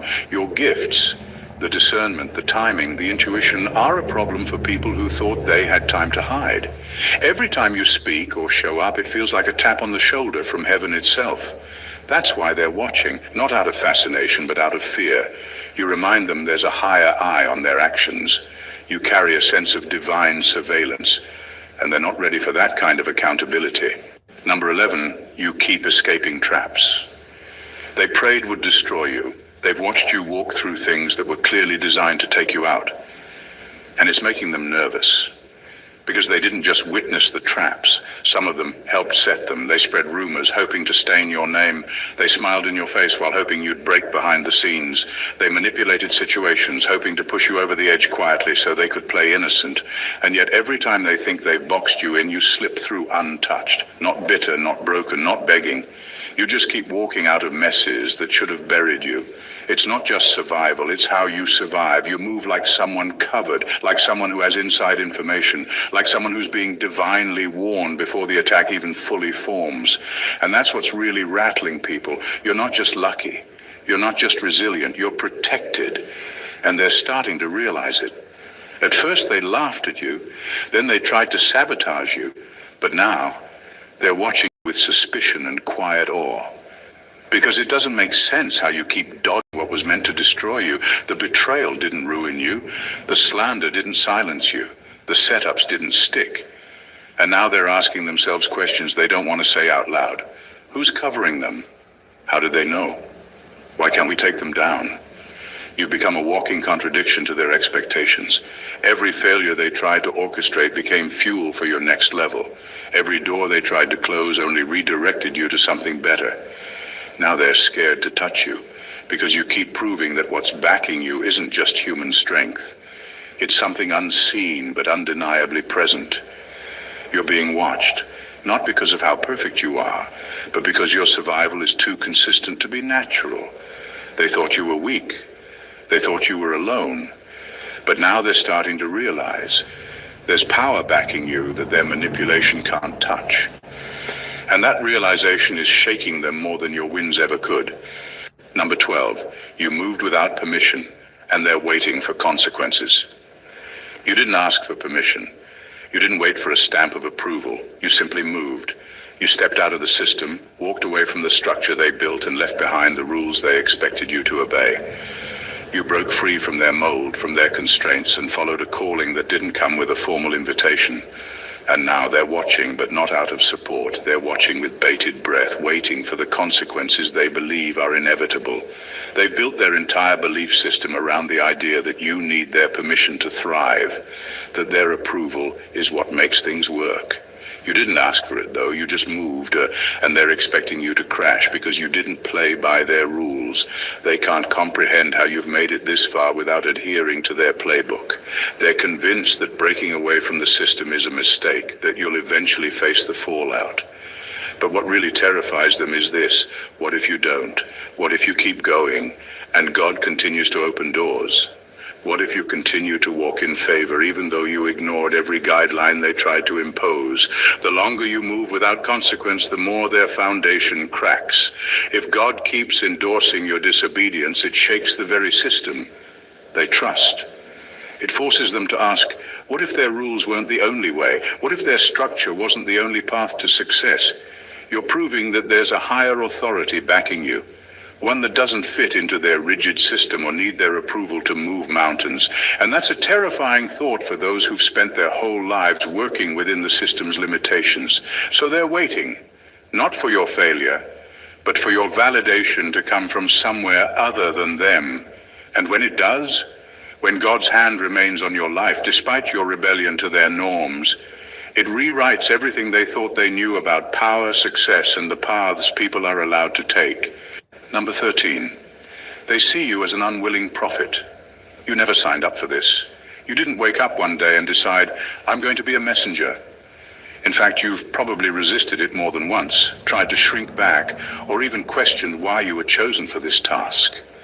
But heaven didn't ask for your permission. You were chosen, called, anointed, and now you walk with a mantle you didn't volunteer for.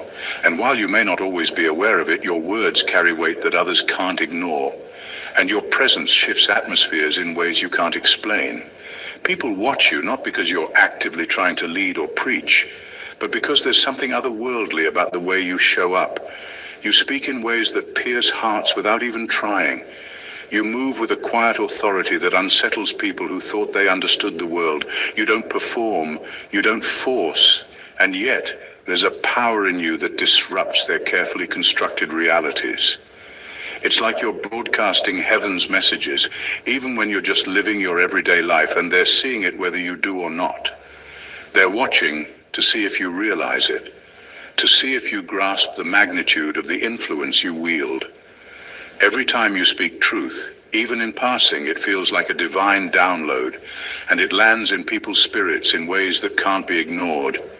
Your life isn't just your own, it's a vessel, a channel, and people can feel it. They sense that there's something beyond you that's driving your every step, and it makes them uneasy because they're not sure if you know how much power you carry. You're not performing a role or chasing recognition, you're just walking in your calling, and that's the most dangerous thing about it, because you don't have to try to be anything, you just are. And when heaven is using you, even without your consent, it's like a ripple effect that goes far beyond what you can see.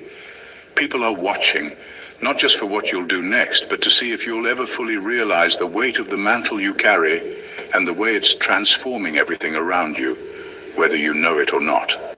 Number 14, you're a mirror that doesn't lie. You're not just a person moving through life, you're a living mirror, and that's what makes people uneasy. You reflect everything they've tried to ignore, everything they've buried, and everything they've given up on.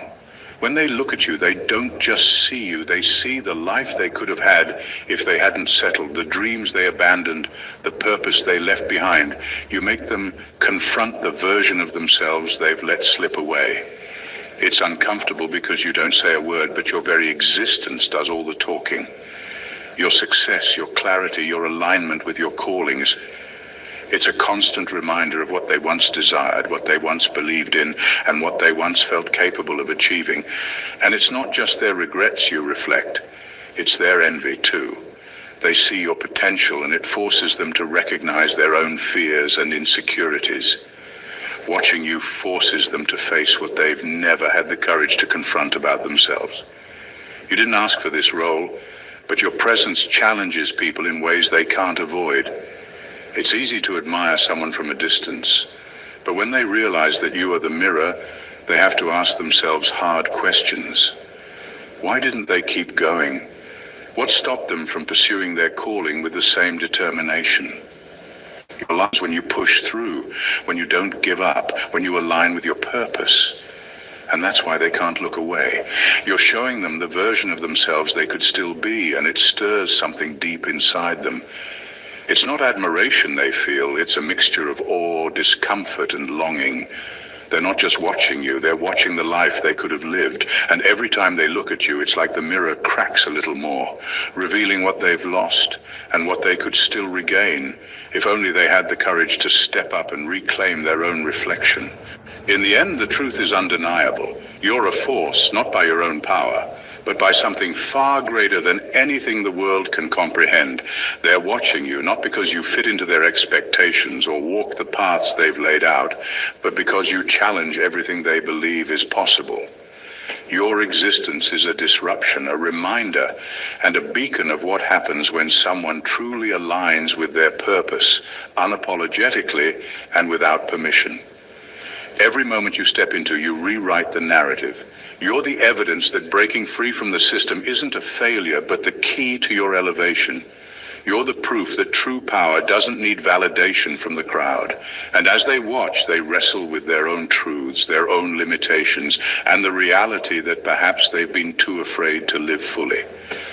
What they can't seem to grasp is that your strength isn't about what you've done. It's about who is backing you, who's guiding you, and what's flowing through you.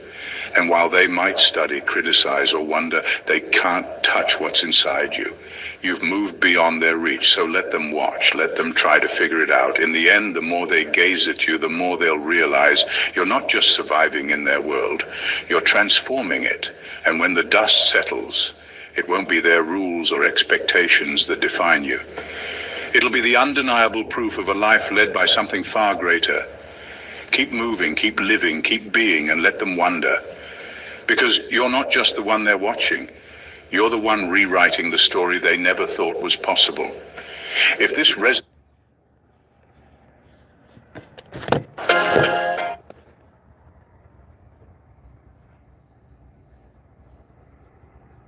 Welcome the anointed ones, the best rivet.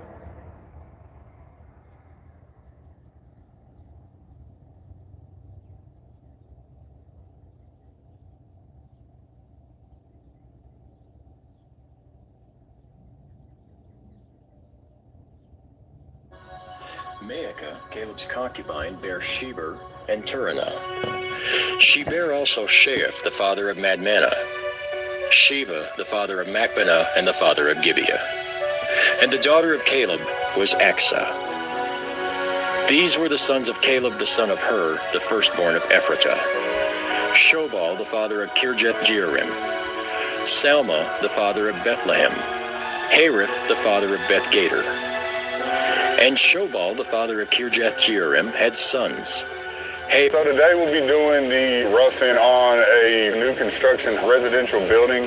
We will be installing SharkBite, PEX-A, and expansion fittings, as well as HoldRite fixture outlet box. Came the Zerethites and the Eshtaolites, the sons of Salma, Bethlehem, and the Netophathites, Adaroth, the house of Joab, and half of the Manaathites, the Zorites, and the families of the scribes which dwelt at Jabez, the Tirathites, the Shimeathites, the Sukathites. These are the Kenites that came of Hamath, the father of the house of Rechab. 1 Chronicles, chapter 3. Now these were the sons of David, which were born unto him in Hebron. The firstborn, Amnon, of Ahinoam the Jezreelitess. The second, Daniel of Abigail the Carmelitess. The third, Absalom, the son of Maacah, the daughter of Talmai, king of Geshur. The fourth, Adonijah, the son of Haggith. The fifth, Shephatiah of Abital. The sixth, Ithream, by Eglah his wife. These 6 were born unto him in Hebron, and there he reigned 7 years and 6 months. And in Jerusalem he reigned 33 years. And these were born unto him in Jerusalem: Shimeah and Shobab and Nathan and Solomon. 4 of Bathshua the daughter of Amiel. Ibhar also, and Elishama and Eliphalet, and Noga and Nepheg and Japhiah and Elishama and Eliada and Eliphalet. 9. These were all the sons of David, beside the sons of the concubines and Tamar their sister. And Solomon's son was Rehoboam, Abiah his son, Asa his son, Jehoshaphat his son, Joram his son, Ahaziah his son, Joash his son, Amaziah his son, Azariah his son, Jotham his son, Ahaz his son, Hezekiah his son, Manasseh his son, Amon his son, Josiah his son. And the sons of Josiah were, the firstborn Johanan, the second Jehoiakim, the third Zedekiah, the fourth Shallum. And the sons of Jehoiakim, Jeconiah his son, Zedekiah his son. And the sons of Jeconiah, Azar, Salathiel his son, Melchiram also, and Pedaiah, and Shenazer, Jechemiah, Hoshama, and Nedabiah. And the sons of Pedaiah were Zerubbabel and Shimei. And the sons of Zerubbabel, Meshullam and Hananiah, and Shelomith their sister. And Hashaba and Ohel, and Berechiah, and Hasadiah, Jusheb-Hesed. 5. And the sons of Hananiah, Pelatiah and Jeshiah. The sons of Rephaiah, the sons of Arnan, the sons of Obadiah, the sons of Shechaniah.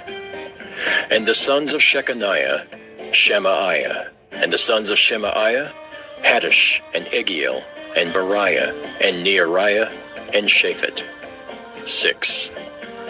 And the sons of Neariah, Elioenai, and Hezekiah, and Azrikam. 3. And the sons of Elioenai were Hodaiah, and Eliashib, and Pelaiah, and Akab, and Johanan, and Delaiah, and Anani. 7. 1 Chronicles chapter 4. The sons of Judah, Pharez, Hezron, and Carmi, and Hur, and Shobal. And Reiah the son of Shobal begat Jahath, and Jahath begat Ahumai and Lahad. These are the families of the Zorathites. And these were of the father of Etam, Jezreel, and Ishma, and Idbash. And the name of their sister was Hazelelponi. And Penuel, the father of Geder, and Ezer, the father of Hushah. These are the sons of Hur, the firstborn of Ephratah, the father of Bethlehem. And Asher, the father of Tekoa, had 2 wives, Helah and Nearah. And Nearah bare him Ahuzam, and Hepher, and Temani, and Haahashtari. These were the sons of Nearah. And the sons of Helah were Zereth, and Jezoar, and Ethnan. And Cos begat Anab and Zobeba, and the families of Aharhel, the son of Haram. And Jabez was more honorable than his brethren, and his mother called his name Jabez, saying, Because I bare him with sorrow.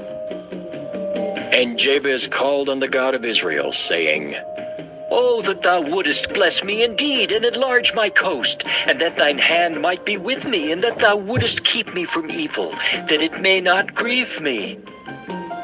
And God granted him that which he requested. And Caleb, the brother of Shua, begat Meher, which was the father of Eshton. And Eshton begat Bethrapha, and Paseah, and Tahinan, the father of Nahash.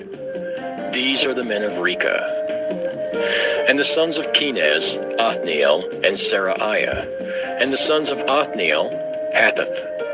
And Meonothai begat Ophrah. And Seraiah begat Joab, the father of the valley of Kerishim, for they were craftsmen. And the sons of Caleb the son of Jephunneh, Eru, Elah, and Nahum. And the sons of Elah, even Kenaz.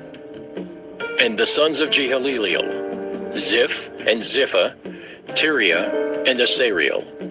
And the sons of Ezra were Jether, and Merid, and Epher, and Jalen. And she bare Miriam, and Shammai, and Ishba the father of Eshtemoa. And his wife Jehudijah bare Jared the father of Geder, and Heber the father of Soko, and Jekuthiel the father of Zanoah. And these are the sons of Bithia the daughter of Pharaoh, which Merid took. And the sons of his wife Hodiah, the sister of Nahum, the father of Keilah the Garmite, and Eshtemoa the Maacathite. And the sons of Shimon were Amnon and Rinan, Ben-Hanan and Tilon. And the sons of Ishai were Zoheth and Ben-Zoheth. The sons of Shelah, the son of Judah, were the father of Leka, and Laadah, the father of Marisha, and the families of the house of them that wrought fine linen of the house of Ashbiah. And Jocham and the men of Kozeba, and Joash, and Seraph, who had the dominion in Moab, and Jashubileam. And these are ancient things. These were the potters, and those that dwelt among plants and hedges. There they dwelt with the king for his work. The sons of Simeon were Nemuel and Jamin, Jereb, Zerah, and Shaul. Shallum his son, Mibsam his son, Mishma his son. And the sons of Mishma, Hamuel his son, Zachar his son, Shimei his son. And Shimei had 16 sons and 6 daughters, but his brethren had not many children, neither did all their family multiply, like to the children of Judah. And they dwelt at Beersheba and Moladah and Hazar Shual, and at Bilhah and at Ezem and at Tolad and at Bethuel and at Hormah and at Ziklag and at Beth Markaboth and Hazar Susam and at Beth Biri and at Saaraim. These were the cities unto the reign of David, and their villages were Etam and Ain, Rimmon and Token and Ashen, 5 cities, and all their villages that were round about the same cities unto Baal. These were their habitations and their genealogy. And Meshobab and Jamlech and Josha, the son of Amaziah, and Joel and Jehu, the son of Josibiah, the son of Seraiah, the son of Asiel, and Elioenai and Jacobah, and Jeshohaiah and Asaiah, and Adiel and Jesimiel and Benaiah, and Ziza the son of Shiphi, the son of Alon, the son of Jedaiah, the son of Shimri, the son of Shemaiah. These mentioned by their names were princes in their families, and the house of their fathers increased greatly. And they went to the entrance of Gedor, even unto the east side of the valley, to seek pasture for their flocks. And they found fat pasture and good, and the land was wide and quiet and peaceable, for they of Ham had dwelt there of old. And these written by name came in the days of Hezekiah king of Judah, and smote their tents and the habitations that were found there, and destroyed them utterly unto this day, and dwelt in their rooms, because there was pasture there for their flocks. And some of them, even the sons of Simeon, 500 men, went to Mount Seir, having for their captains Pelatiah and Neariah and Rephaiah and Uzziel, the sons of Ishai. And they smote the rest of the Amalekites that were escaped, and dwelt there unto this day. 1 Chronicles chapter 5.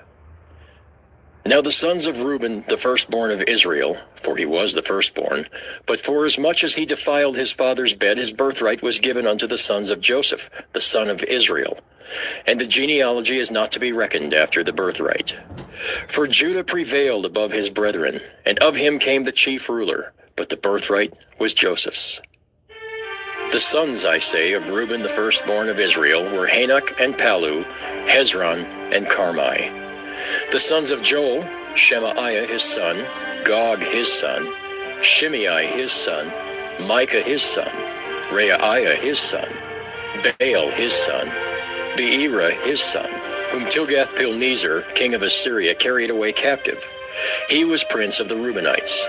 And his brethren by their families, when the genealogy of their generations was reckoned, were the chief Jeiel and Zechariah. And Bela the son of Azaz, the son of Shema, the son of Joel, who dwelt in Aror, even unto Nebo and Baal-meon. And eastward he inhabited unto the entering in of the wilderness from the river Euphrates, because their cattle were multiplied in the land of Gilead. And in the days of Saul they made war with the Hagarites who fell by their hand, and they dwelt in their tents throughout all the east land of Gilead. And the children of Gad dwelt over against them in the land of Bashan unto Salcah. Joel the chief, and Shapham the next, and Jaani, and Shaphat, and Bashan. And their brethren of the house of their fathers were Michael, and Meshullam, and Sheba, and Jorai, and Jachin, and Zia, and Heber. 7. These are the children of Abihail, the son of Huri, the son of Jeroah, the son of Gilead, the son of Michael, the son of Jeshishai, the son of Jado, the son of Buz. Ahi, the son of Abdiel, the son of Gunai, chief of the house of their fathers. And they dwelt in Gilead and Bashan, and in her towns, and in all the suburbs of Sharon upon their borders. All these were reckoned by genealogies in the days of Jotham, king of Judah, and in the days of Jeroboam, king of Israel. The sons of Reuben and the Gadites, and half the tribe of Manasseh, of valiant men, men able to bear buckler and sword, and to shoot with bow and skillful in war, were 440,760 that went out to war. And they made war with the Hagarites, with Jeter, and Nephish, and Nodab. And they were helped against them, and the Hagarites were delivered into their hand, and all that were with them. For they cried to God in the battle, and he was entreated of them, because they put their trust in him. And they took away their cattle, of their camels 50,000, and of sheep 250,000, and of asses 2,000, and of men 100,000. For there fell down many slain, because the war was of God, and they dwelt in their steads until the captivity. And the children of the half-tribe of Manasseh dwelt in the land. They increased from Bashan unto Baal-Hermon, and Senir, and unto Mount Hermon. And these were the heads of the house of their fathers, even Epher, and Ishai, and Eliel, and Azriel, and Jeremiah, and Hodaviah, and Jadiel, mighty men of valor, famous men, and heads of the house of their fathers. And they transgressed against the God of their fathers, and went a-whoring after the gods of the people of the land, whom God destroyed before them.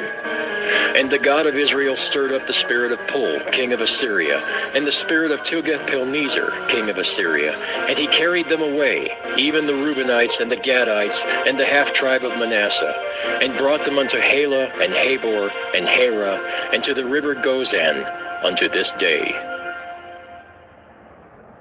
1 Chronicles chapter 6. The sons of Levi, Gershon, Kohath, Merari. And the sons of Kohath, Amram, Izhar, and Hebron, and Uzziel. And the children of Amram, Aaron, and Moses, and Miriam. The sons also of Aaron, Nadab and Abihu, Eleazar, and Ithamar. Eleazar begat Phinehas, Phinehas begat Abishua, and Abishua begat Buckai, and Buckai begat Uzzi, and Uzzi begat Zerahiah, and Zerahiah begat Meraioth. Meraioth begat Amariah, and Amariah begat Ahitub, and Ahitub begat Zadok, and Zadok begat Ahimaaz, and Ahimaaz begat Azariah, and Azariah begat Johanan, and Johanan begat Azariah. He it is that executed the priest's office in the temple that Solomon built in Jerusalem. And Azariah begat Amariah, and Amariah begat Ahitub, and Ahitub begat Zadok, and Zadok begat Shallum. And Shallum begat Hilkiah, and Hilkiah begat Azariah, and Azariah begat Seraiah, and Seraiah begat Jehozadak. And Jehozadak went into captivity when the Lord carried away Judah and Jerusalem by the hand of Nebuchadnezzar. The sons of Levi, Gershom, Kohath, and Merari. And these be the names of the sons of Gershom, Libni and Shimei. And the sons of Kohath were Amram, and Izhar, and Hebron, and Uzziel. The sons of Merari, Malai, and Mushai. And these are the families of the Levites according to their fathers. Of Gershom, Libni his son, Jahath his son, Zimmah his son, Joah his son, Iddo his son, Zerah his son, Jeaterai his son. The sons of Kohath, Aminadab his son, Korah his son, Asher his son, Elkanah his son, Abiasaph his son, and Aser his son. Taeth his son, Uriel his son, Uzziah his son, and Shaul his son. And the sons of Elkanah, Amasai and Ahimoth. As for Elkanah, the sons of Elkanah, Zophai his son, and Naath his son, Eliab his son, Jeroham his son, Elkanah his son. And the sons of Samuel, the firstborn Vashni and Abiah. The sons of Merari, Mahli, Libni his son, Shimei his son, Uzzah his son, Shemiah his son, Haggiah his son, Asaiah his son. And these are they whom David set over the service of the song in the house of the Lord, after that the ark had rest. And they ministered before the dwelling place of the tabernacle of the congregation with singing, until Solomon had built the house of the Lord in Jerusalem. And then they waited on their office according to their order. And these are they that waited with their children. Of the sons of the Kohathites, Heman a singer, the son of Joel, the son of Shemuel, the son of Elkanah, the son of Jeroham, the son of Eliel, the son of Toah, the son of Zuph, the son of Elkanah, the son of Maath, the son of Amasai, the son of Elkanah, the son of Joel, the son of Azariah, the son of Zephaniah, the son of Taeth, the son of Aser, the son of Abiasaph, the son of Korah, the son of Izhar, the son of Kohath, the son of Levi, the son of Israel, and his brother Asaph, who stood on his right hand. When it comes to your roof, trust the experts at Alpha Valley Roofing. With our industry-leading lifetime warranty, you can rest easy knowing your home is protected for years to come. We offer financing plans to The son of Adaiah, the son of Ethan, the son of Zimmah, the son of Shimei, the son of Jahath, the son of Gershom, the son of Levi. And their brethren, the sons of Merari, stood on the left hand. Ethan the son of Kishai, the son of Abdi, the son of Malach, the son of Hashabiah, the son of Amaziah, the son of Hilkiah, the son of Amzai, the son of Bani, the son of Shamer, the son of Mahli, the son of Mushai, the son of Merari, the son of Levi. Their brethren also the Levites were appointed unto all manner of service of the tabernacle of the house of God. But Aaron and his sons offered upon the altar of the burnt offering, and on the altar of incense, and were appointed for all the work of the place most holy, and to make an atonement for Israel, according to all that Moses the servant of God had commanded. And these are the sons of Aaron: Eleazar his son, Phinehas his son, Abishua his son, Buckai his son, Uzziah his son, Zerahiah his son, Meraioth his son, Amariah his son, Ahitub his son, Zadok his son, Ahimaaz his son. Now these are their dwelling places throughout their castles and their coasts, of the sons of Aaron, of the families of the Kohathites, for theirs was the lot. And they gave them Hebron in the land of Judah, and the suburbs thereof round about it. But the fields of the city and the villages thereof they gave to Caleb the son of Jephunneh.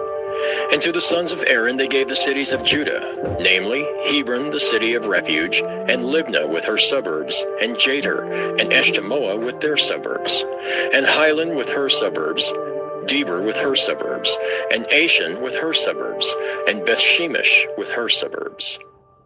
And out of the tribe of Benjamin, Geba with her suburbs, and Alemeth with her suburbs, and Anathoth with her suburbs. All their cities throughout their families were 13 cities. And unto the sons of Kohath, which were left of the family of that tribe, were cities given out of the half-tribe, namely, out of the half-tribe of Manasseh, by lot 10 cities. And to the sons of Gershom throughout their families, out of the tribe of Issachar, and out of the tribe of Asher, and out of the tribe of Manasseh in Bashan, 13 cities. Unto the sons of Merari were given by lot throughout their families, out of the tribe of Reuben, and out of the tribe of Gad, and out of the tribe of Zebulun, 12 cities. And the children of Israel gave to the Levites these cities with their suburbs. And they gave by lot out of the tribe of the children of Judah, and out of the tribe of the children of Simeon, and out of the tribe of the children of Benjamin, these cities, which are called by their names. And the residue of the families of the sons of Kohath had cities of their coasts out of the tribe of Ephraim. And they gave unto them of the cities of refuge, Shechem in Mount Ephraim with her suburbs. They gave also Gezer with her suburbs. and Jokmeam with her suburbs, and Beth-horon with her suburbs, and Aijalon with her suburbs, and Gath-rimmon with her suburbs.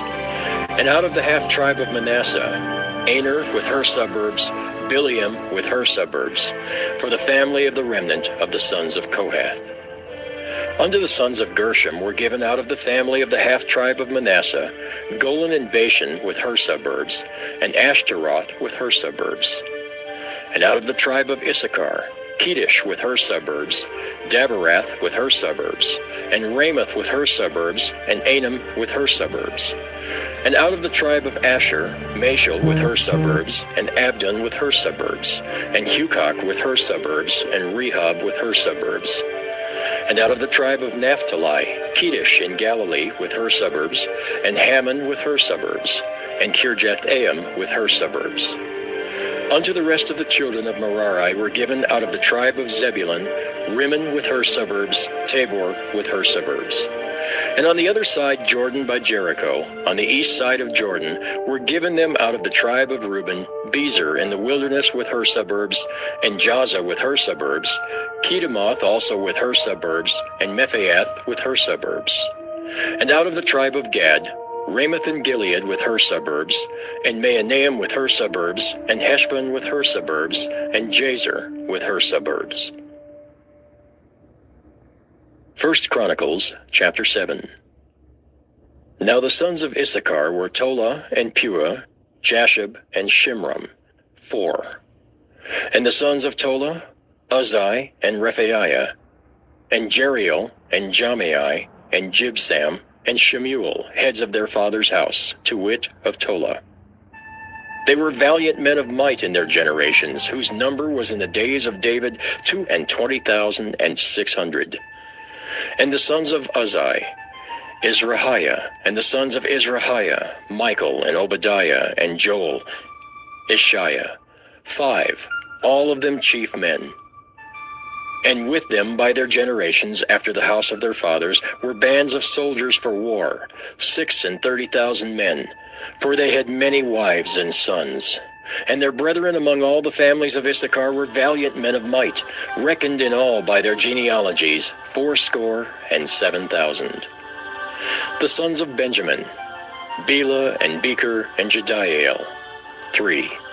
And the sons of Bela, Esbon and Uzai, and Uzziel and Jeremoth and Iri, 5, heads of the house of their fathers, mighty men of valor, and were reckoned by their genealogies 20,034.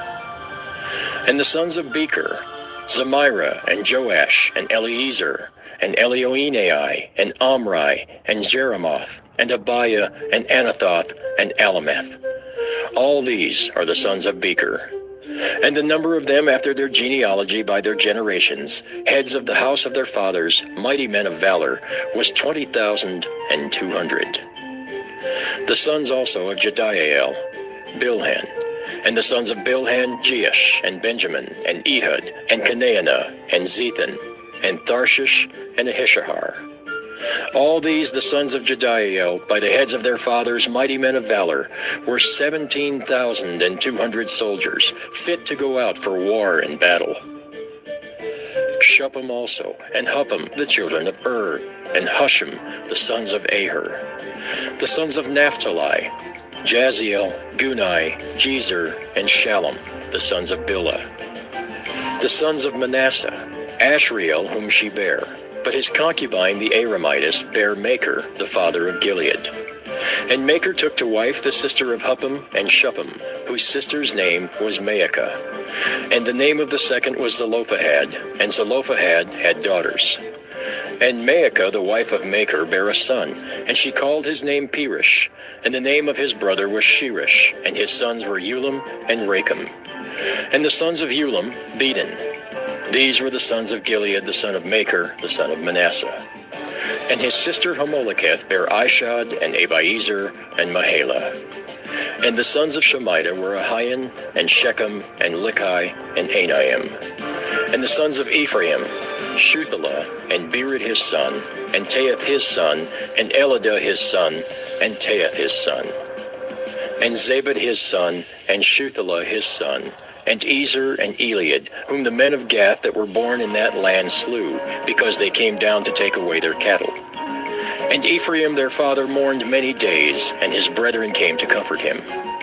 And when he went into his wife, she conceived and bare a son, and he called his name Beriah, because it went evil with his house.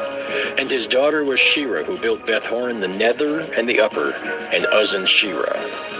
And Repha was his son, also Reseph, and Tela his son, and Tahan his son, Laadan his son, Amihud his son, Elishama his son, Non his son, Jehoshua his son.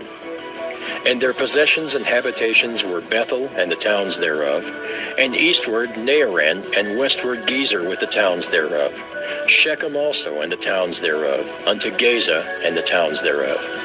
And by the borders of the children of Manasseh, Bethshean and her towns, Taanach and her towns, Megiddo and her towns, Dor and her towns.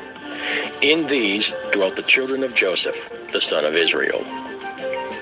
The sons of Asher, Imnah and Ishua and Ishuai, and Beriah and Sarah their sister. And the sons of Beriah, Heber and Malchiel, who is the father of Berzabeth. And Heber begat Japhlet and Shomer and Hotham and Shua their sister. And the sons of Japhlet, Pesach and Bimhal and Ashvath. These are the children of Japhlet. And the sons of Shamer, Ahi and Roga, Jehuba and Aram. And the sons of his brother Helam, Zophah and Imnah and Shelish and Amal. The sons of Zophah, Sua and Harnepher and Shual and Beri and Imrah, Bezer and Had, and Shammah and Shilsha and Ithran and Beerah. And the sons of Jether, Jephunneh and Pispa and Arah. And the sons of Ulah, Arah, Haniel, and Raziah. All these were the children of Asher, heads of their father's house, choice and mighty men of valor, chief of the princes. And the number throughout the genealogy of them that were apt to the war and to battle was 26,000 men. 1 Chronicles, chapter 8. Now Benjamin begat Bela his firstborn, Ashbel the second, and Ahara the third, Noah the fourth, and Rapha the fifth. And the sons of Bela were Adar, and Gera, and Abihud, and Abishua, and Naaman, and Ahoah, and Gera, and Shephufan, and Huram. And these are the sons of Ehud. These are the heads of the fathers of the inhabitants of Geba, and they removed them to Manahath. And Naaman, and Ahiah, and Gera, he removed them, and begat Uzzah, and Ahihud. And Shaharaim begat children in the country of Moab, after he had sent them away. Husham and Beerah were his wives. And he begat of Hodesh his wife, Jobab, and Zibiah, and Mesha, and Malcolm, and Jeuz, and Shekiah, and Mirmah. These were his sons, heads of the fathers. And of Husham he begat Abitub and Elpaal. The sons of Elpaal, Eber and Misham and Shamed, who built Ono, and Lod with the towns thereof. Beriah also and Shema, who were heads of the fathers of the inhabitants of Aijalon, who drove away the inhabitants of Gath. And Ahio, Shashak, and Jeremoth, and Zebadiah, and Arid, and Ader, and Michael, and Ispa, and Joha, the sons of Beriah. And Zebadiah, and Meshullam, and Hezekiah, and Heber, Ishmerai also, and Jalil, and Jobab, the sons of Elpaal. And Jachim, and Zichri, and Zabdi, and Elienai, and Zilthai, and Eliel, and Adaiah, and Beriah, and Shimrath, the sons of Shimhi, and Ishpan, and Heber, and Eliel, and Ebdon, and Zichri, and Hanan, and Hananiah, and Elam, and Antothijah, and Iphadiah, and Penuel, the sons of Shashak. And Shamsherai, and Shehariah, and Athaliah, and Jerasiah, and Eliha, and Zichri, the sons of Jacob, were the heads of the fathers by their generations, chief men. These dwelt in Jerusalem. For Chedorlaomer was at that time one of the princes of the hosts of Nimrod. And when all the people at the tower were dispersed, and those that remained were also scattered upon the face of the earth, Chedorlaomer went to the land of Elam, and reigned over it, and rebelled against his lord. And in those days when Nimrod saw that the cities of the plain had rebelled, he came with pride and anger to war with Chedorlaomer. And Nimrod assembled all his princes and subjects, about 700,000 men, and went against Chedorlaomer. And Chedorlaomer went out to meet him with 5,000 men, and they prepared for battle in the valley of Babel, which is between Elam and Shinar. And all those kings fought there, and Nimrod and his people were smitten before the people of Chedorlaomer, and there fell from Nimrod's men about 600,000. And Mardon the king's son fell amongst them. And Nimrod fled, and returned in shame and disgrace to his land, and he was under subjection to Chedorlaomer for a long time. And Chedorlaomer returned to his land, and sent princes of his host to the kings that dwelt around him, to Arioch king of Elasar, and to Tidal king of Goyim, and made a covenant with them, and they were all obedient to his commands. And it was in the 15th year of Abram's dwelling in the land of Canaan, which is the 70th year of the life of Abram. And the Lord appeared to Abram in that year, and he said to him, I am the Lord, who brought thee out from Ur-Kasdim to give thee this land for an inheritance. Now therefore walk before me, and be perfect, and keep my commands. For to thee and to thy seed I will give this land for an inheritance, from the river Mitzrayim unto the great river Euphrates. And thou shalt come to thy fathers in peace and in good age, and the 4th generation shall return here in this land, and shall inherit it forever. And Abram built an altar, and he called upon the name of the Lord who appeared to him, and he brought up sacrifices upon the altar to the Lord. At that time Abram returned and went to Haran to see his father and mother, and his father's household. And Abram and his wife and all belonging to him returned to Haran. And Abram dwelt in Haran 5 years. And many of the people of Haran, about 72 men, followed Abram, and Abram taught them the instruction of the Lord and his ways, and he taught them to know the Lord. In those days the Lord appeared to Abram in Haran, and he said to him, Behold, I spoke unto thee these 20 years back, saying, Go forth from thy land, from thy birthplace, and from thy father's house, to the land which I have shown thee to give it to thee and to thy children. For there in that land will I bless thee, and make thee a great nation, and make thy name great, and in thee shall the families of the earth be blessed. Now therefore arise, go forth from this place, thou thy wife, and all belonging to thee, also every one born in thy house, and all the souls thou hast made in Haran, and bring them out with thee from here, and rise to return to the land of Canaan.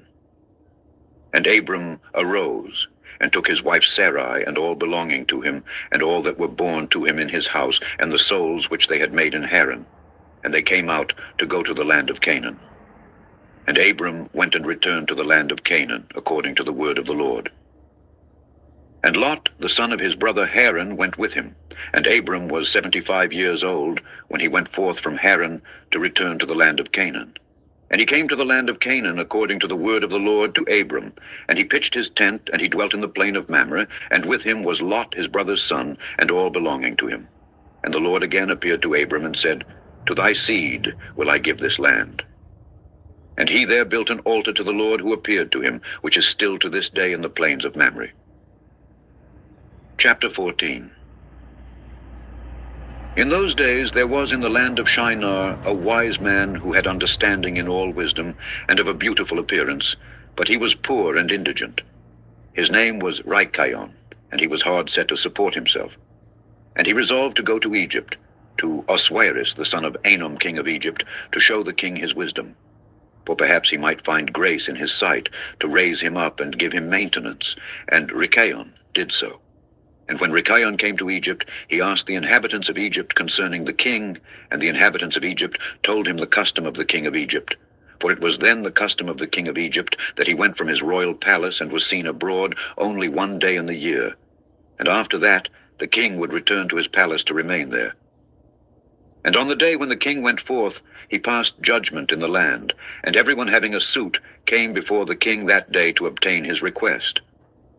And when Rikayon heard of the custom in Egypt, and that he could not come into the presence of the king, he grieved greatly and was very sorrowful. And in the evening Rikayon went out and found a house in ruins, formerly a bakehouse in Egypt. And he abode there all night in bitterness of soul, and pinched with hunger, and sleep was removed from his eyes. And Rikayon considered within himself what he should do in the town until the king made his appearance, and how he might maintain himself there. And he rose in the morning, and walked about, and met in his way those who sold vegetables and various sorts of seed with which they supplied the inhabitants. And Rikayon wished to do the same, in order to get a maintenance in the city, but he was unacquainted with the custom of the people, and he was like a blind man among them. And he went and obtained vegetables to sell them for his support. And the rabble assembled about him and ridiculed him, and took his vegetables from him, and left him nothing. And he rose up from there in bitterness of soul, and went sighing to the bakehouse in which he had remained all the night before, and he slept there the second night. And on that night again he reasoned within himself how he could save himself from starvation, and he devised a scheme how to act. And he rose up in the morning, and acted ingeniously, and went and hired 30 strong men of the rabble, carrying their war instruments in their hands. And he led them to the top of the Egyptian sepulchre, and he placed them there. And he commanded them, saying, Thus saith the king, strengthen yourselves and be valiant men, and let no man be buried here until 200 pieces of silver be given, and then he may be buried. And those men did, according to the order of Rikayon to the people of Egypt the whole of that year. And in 8 months' time Rikayon and his men gathered great riches of silver and gold. And Rikayon took a great quantity of horses and other animals, and he hired more men, and he gave them horses, and they remained with him. And when the year came round, at the time the king went forth into the town, all the inhabitants of Egypt assembled together to speak to him concerning the work of Rikayon and his men. And the king went forth on the appointed day, and all the Egyptians came before him and cried unto him, saying, May the king live forever. What is this thing thou doest in the town to thy servants, not to suffer a dead body to be buried until so much silver and gold be given? Was there ever the like unto this done in the whole earth, from the days of former kings, yea, even from the days of Adam unto this day, that the dead should not be buried only for a set price? We know it to be the custom of kings to take a yearly tax from the living, but thou dost not only do this, but from the dead also thou exactest a tax day by day. Now, O king, we can no more bear this, for the whole city is ruined on this account, and dost thou not know it? And when the king heard all that they had spoken, he was very wroth, and his anger burned within him at this affair, for he had known nothing of it. And the king said, Who and where is he that dares to do this wicked thing in my land without my command? Surely you will tell me. And they told him all the works of Rikayon and his men, and the king's anger was aroused, and he ordered Rikayon and his men to be brought before him. And Rikayon took about 1,000 children, sons and daughters, and clothed them in silk and embroidery, and he set them upon horses, and sent them to the king by means of his men. And he also took a great quantity of silver and gold, and precious stones, and a strong and beautiful horse, as a present for the king, with which he came before the king, and bowed down to the earth before him. And the king, his servants, and all the inhabitants of Egypt wondered at the work of Rikayon, and they saw his riches and the present that he had brought to the king. And it greatly pleased the king, and he wondered at it. And when Rikayon sat before him, the king asked him concerning all his works, and Rikayon spoke all his words wisely before the king, his servants, and all the inhabitants of Egypt.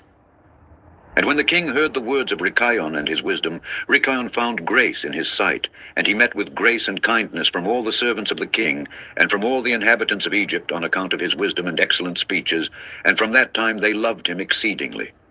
And the king answered and said to Rikayon, Thy name shall no more be called Rikayon, but Pharaoh shall be thy name, since thou didst exact a tax from the dead.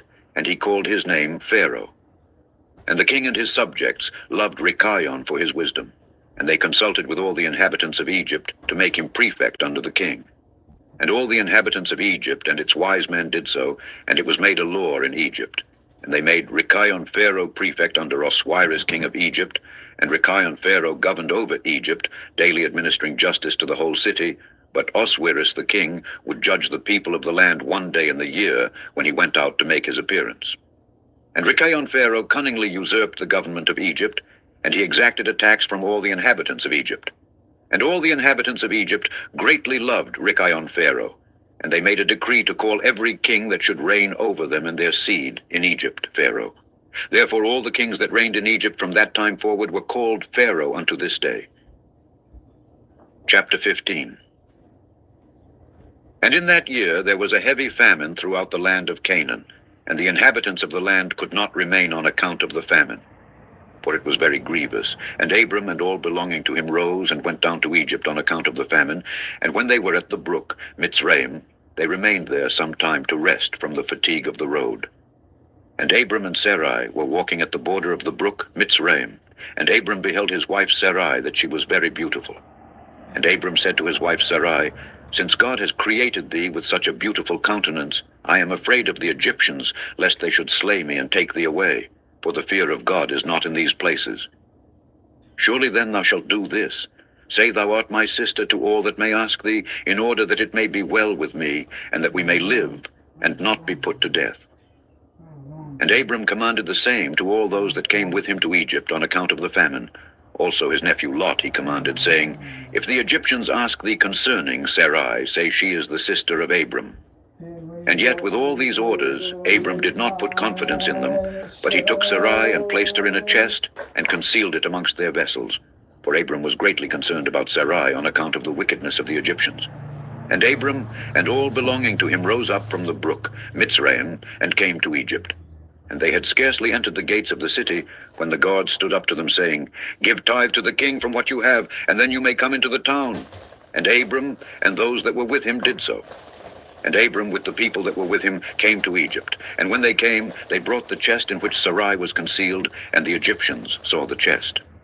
And the king's servants approached Abram, saying, What hast thou here in this chest, which we have not seen?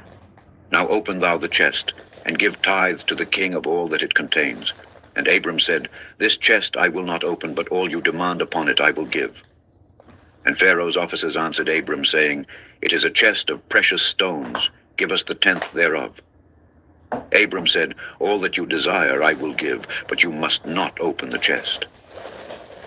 And the king's officers pressed Abram, and they reached the chest and opened it with force. And they saw, and behold, a beautiful woman was in the chest. And when the officers of the king beheld Sarai, they were struck with admiration at her beauty. And all the princes and servants of Pharaoh assembled to see Sarai, for she was very beautiful. And the king's officers ran and told Pharaoh all that they had seen, and they praised Sarai to the king. And Pharaoh ordered her to be brought, and the woman came before the king. And Pharaoh beheld Sarai, and she pleased him exceedingly, and he was struck with her beauty. And the king rejoiced greatly on her account, and made presents to those who brought him the tidings concerning her. And the woman was then brought to Pharaoh's house, and Abram grieved on account of his wife. And he prayed to the Lord to deliver her from the hands of Pharaoh. And Sarai also prayed at that time, and said, O Lord God, thou didst tell my lord Abram